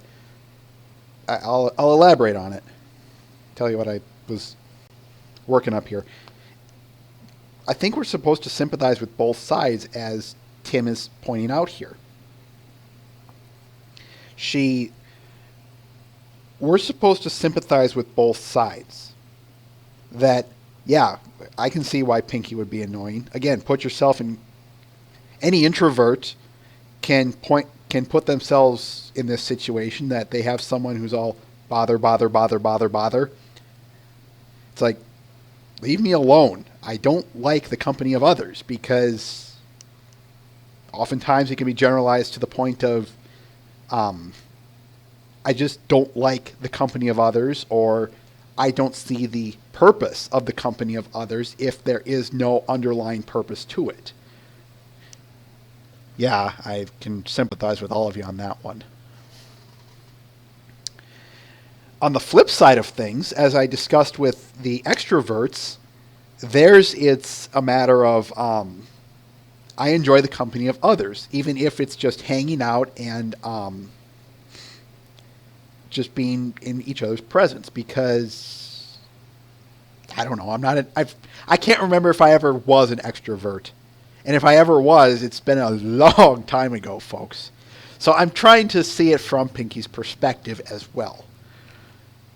But yeah, I'm trying to perceive through an experience that that at the worst or at the best I can't remember the last time.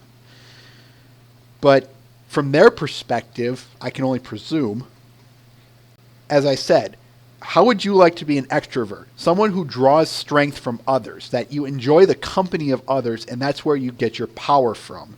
And that's not a bad thing. I'll just state that right now. But that's where you draw your strengths from.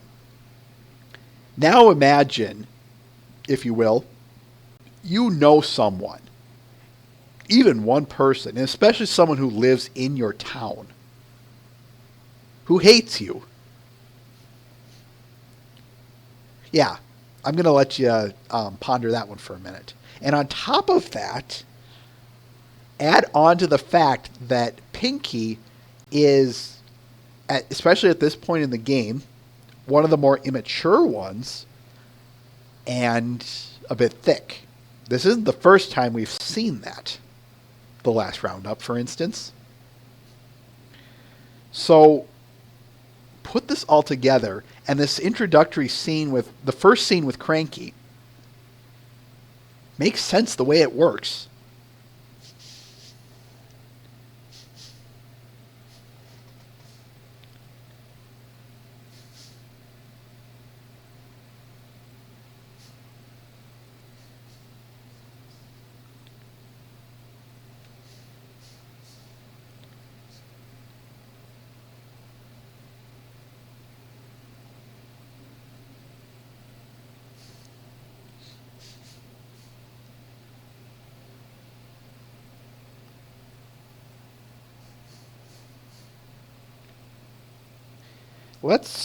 We can probably move on to the library scene now. Just that, and probably go beyond that. But anything you guys want to say about the library scene?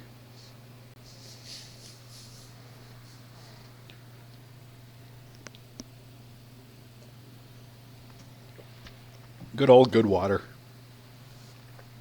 Always there for you.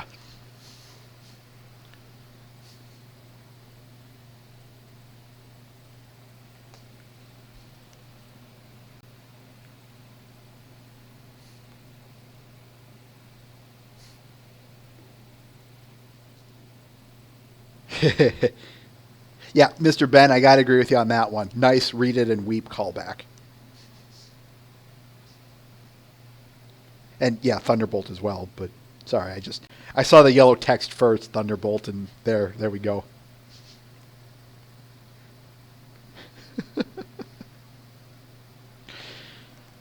Yes, I plugged it because I knew you guys would.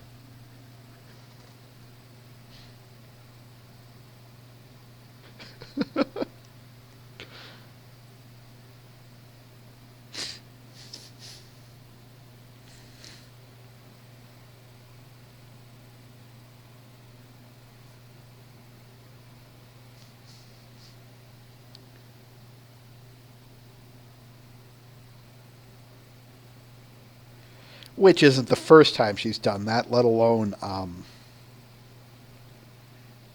done that to someone else, but I digress.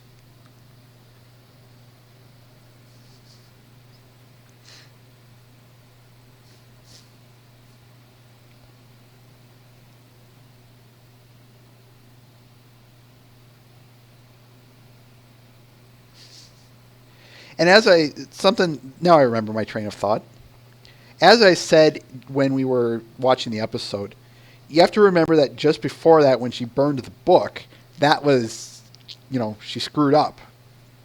Pinky wanted, of course, now instead of being disconnected from Cranky, now it's or trying to make friends with him. Now it became a matter of, oops, I'm sorry, I screwed up. I want to make this up to you so that I can right this wrong. There's a difference between the two. And hence, this is why Pinky said, maybe you're right, Twilight, right after he accepts my apology. So now her motivations differ, which is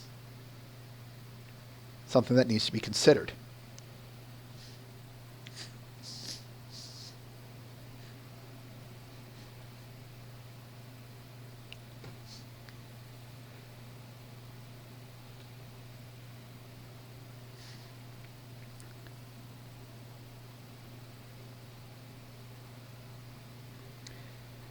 One thing I want to note, the scenes after that with Pinky chasing Cranky around, that scene there always got a laugh out of me because it is such a Looney Tunes moment. And as I said way, way, way back about a season ago in episode 15, Feeling Pinky Keen, I love it when they use gags, especially on Pinkie Pie, especially cartoon-like gags, because she's so asking for it, she's so willing to do it, and she's so able to do it. So to do this little chase scene like this always made me smile because I love that stuff so much.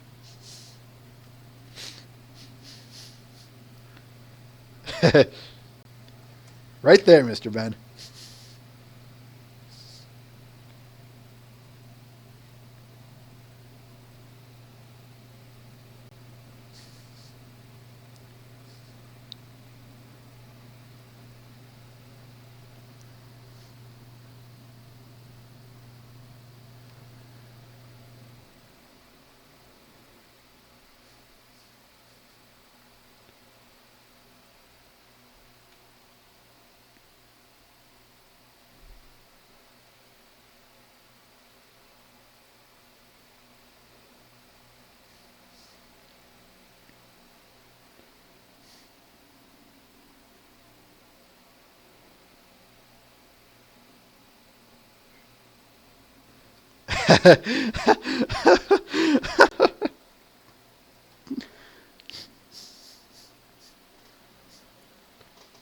Which I can wholly sympathize with her.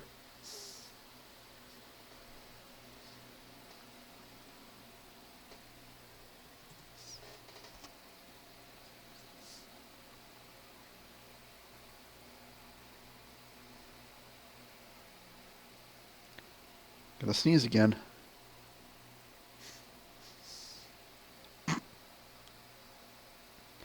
All right, why don't we talk the end scene now? The scene after the chase scene. Do you guys have anything you want to say about that?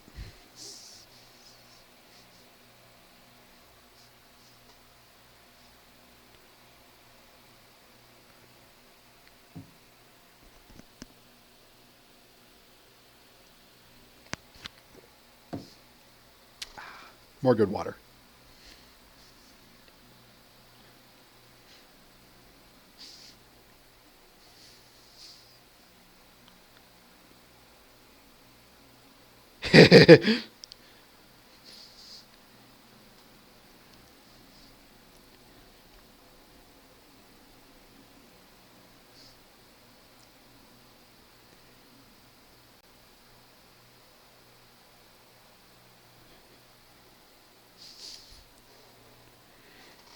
Hard to say, Matt the Shadow Man.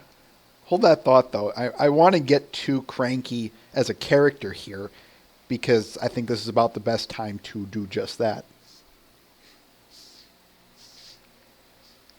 Like I'd resist Thunderbolt.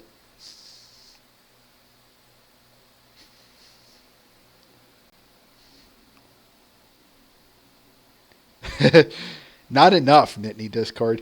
Not enough.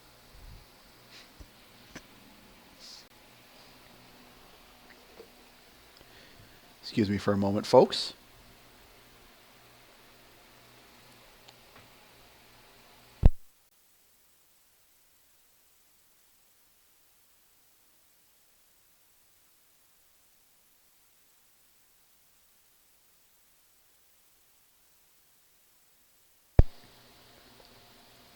There we go. Much better.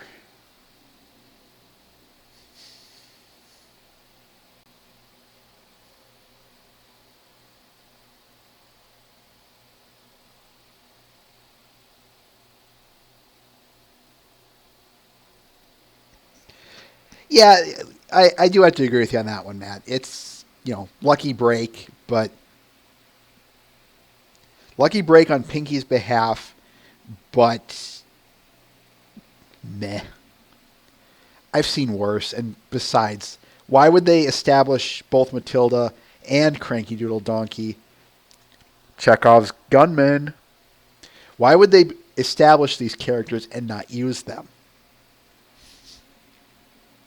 Not really purposeful to do that.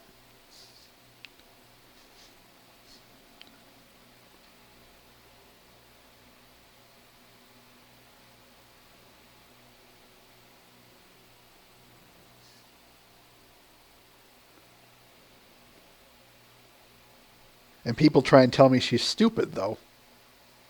Pinky.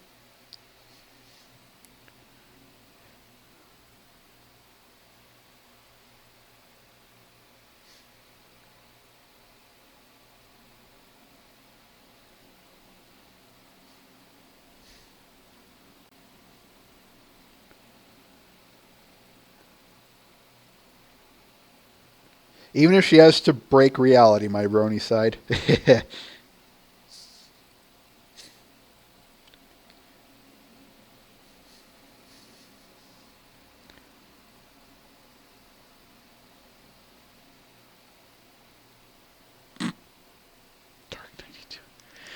Yeah, something like that.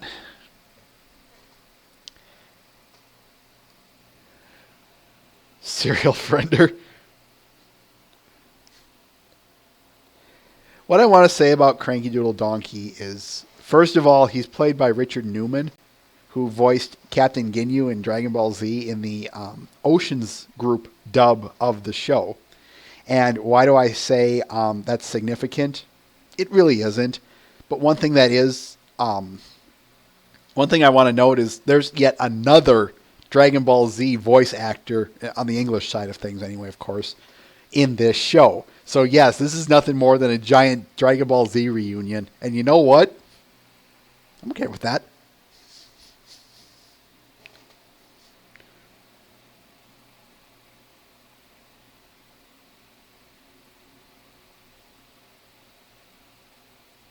Hold that thought, Matt. I was kind of on my own other track that I wanted to go. Speaking of Cranky Doodle himself, though, speaking of him, I like that his story has some romantic, but believable enough of a backstory. How sad that he traveled the entire Equestrian Kingdom, which I cannot assume is small, to find Matilda and to come up short. That's gotta suck.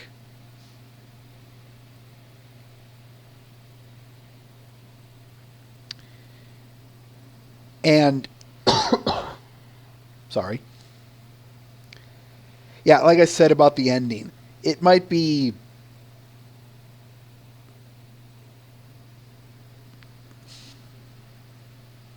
it might not be very strong, but it's believable, and it is nice to get a happy ending. As I always tell people, we like happy endings because we don't need to be reminded of the reality of reality. We don't need to be reminded of the sadness that can come with reality.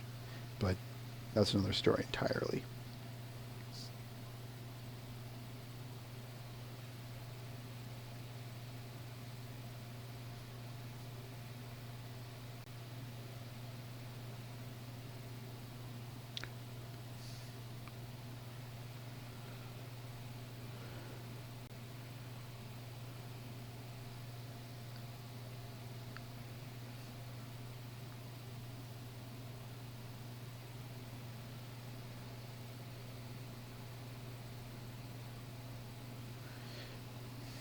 You'll face my brony side.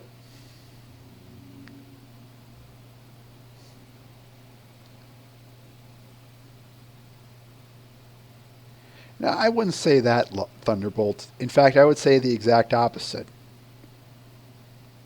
One must know what they're doing if they must say, I love you. But that's just my crazy idea. Let's go to the episode overall, the episode summary here, folks. First of all, and I'm sorry I never asked this about the last episode, but let's talk about this episode. Is this a song-dominant episode or a content-dominant episode?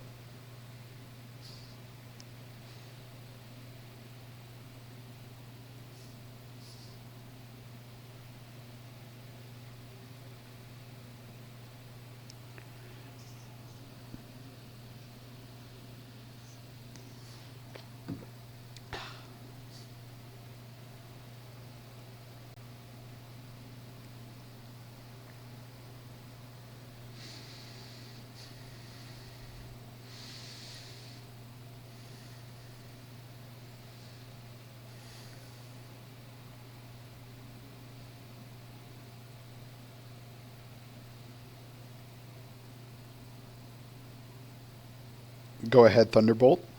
I'll wait.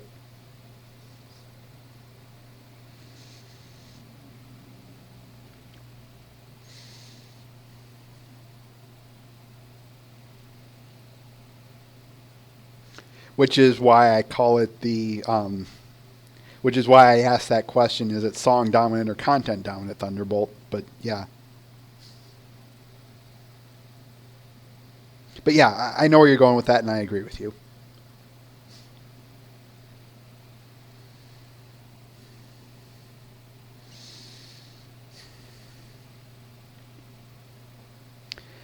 To me, this is a quintessential song-dominant episode.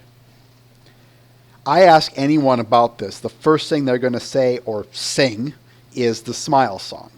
And obviously to me, of course, this is just me.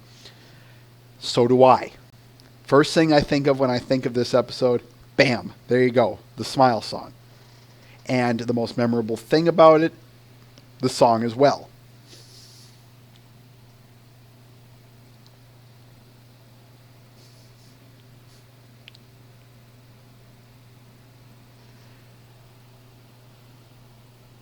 In terms of the rest of the content, though,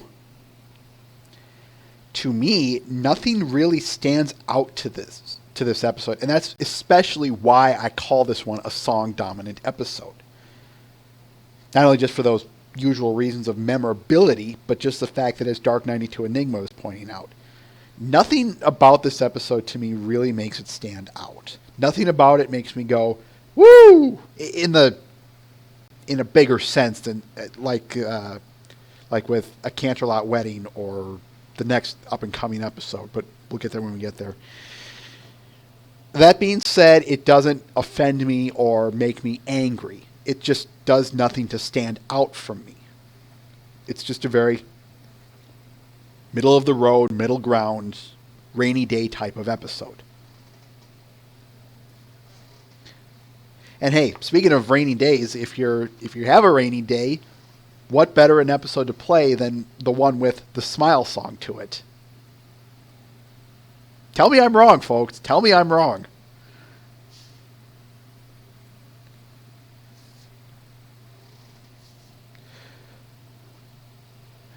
So I definitely think the song boosts this episode in terms of memorability. Take it out though, and I don't think there wouldn't be that much to it, in my humble opinion. I'll say that as well.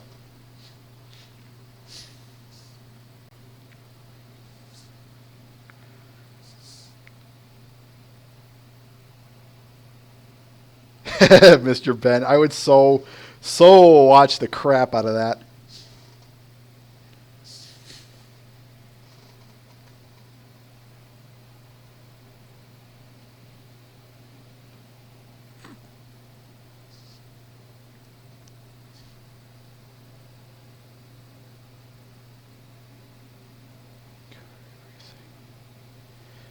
One thing I want to point out is those felt scenes. They were filmed in Jason Thiesen's basement. His wife made the cutouts. Why do I bring this up? Because this is going to come back to us later. Far in the future, but later nonetheless. And I wouldn't say it doesn't carry out the moral my brony side. The purpose of the song, and I'm sorry if I missed this,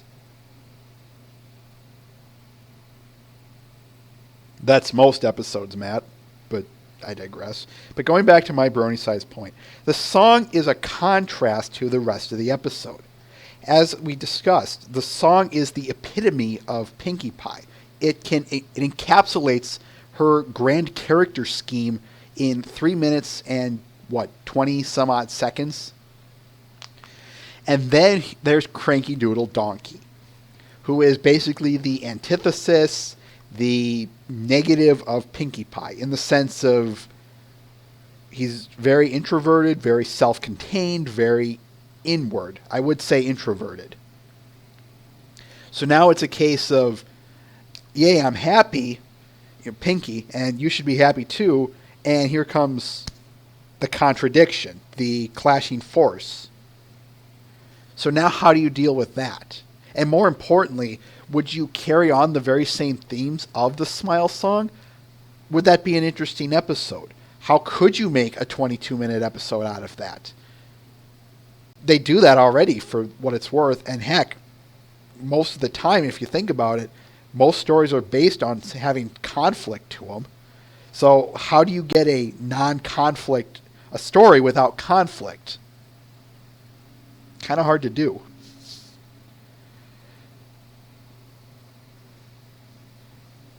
Thunderbolt,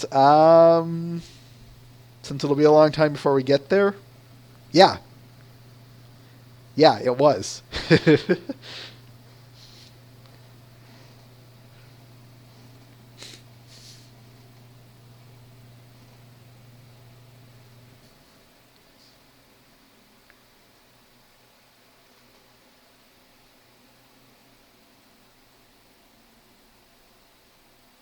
Just trying to think if I got everything that I wanted to say.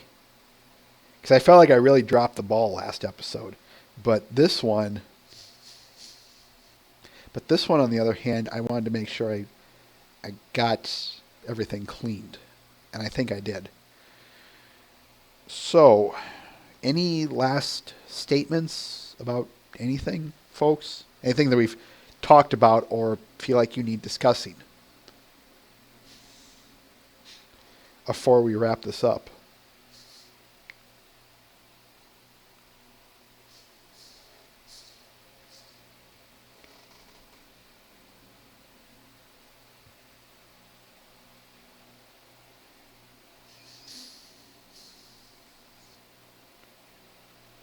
Thank you for saying that, Mr. Ben. No, I mean that. That last bit in particular. One song does not an episode make. And we'll be coming back to that a lot later.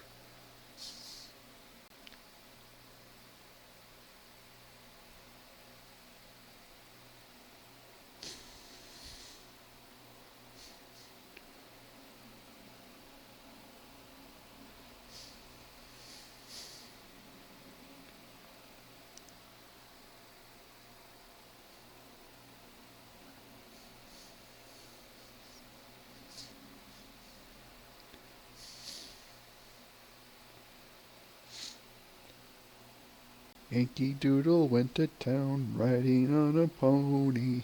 Yeah, that's what that end theme song is. It's a rendition of Yankee Doodle Dandy, which is also where Cranky Doodle Donkey, the name, comes from. So yes, how very appropriate and smart a choice their end theme song is.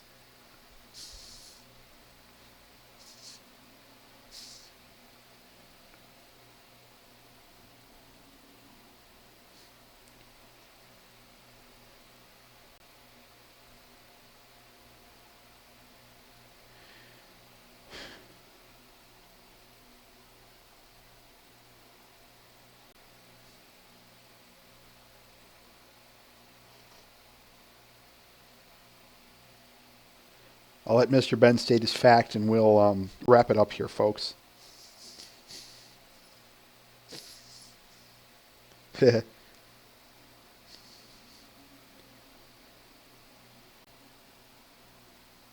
Funny how it always goes that way, isn't it, guys?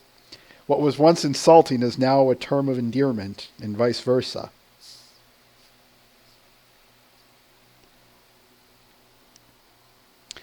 All right, let's wrap this up, folks. Next week, we'll continue our episode reviews of Putting Your Hoof Down, one of my favorites of the season. This time, though, I'll be bringing a special guest along for the ride. You might know him as someone we've recently interviewed. No, it's not Mr. Anderson.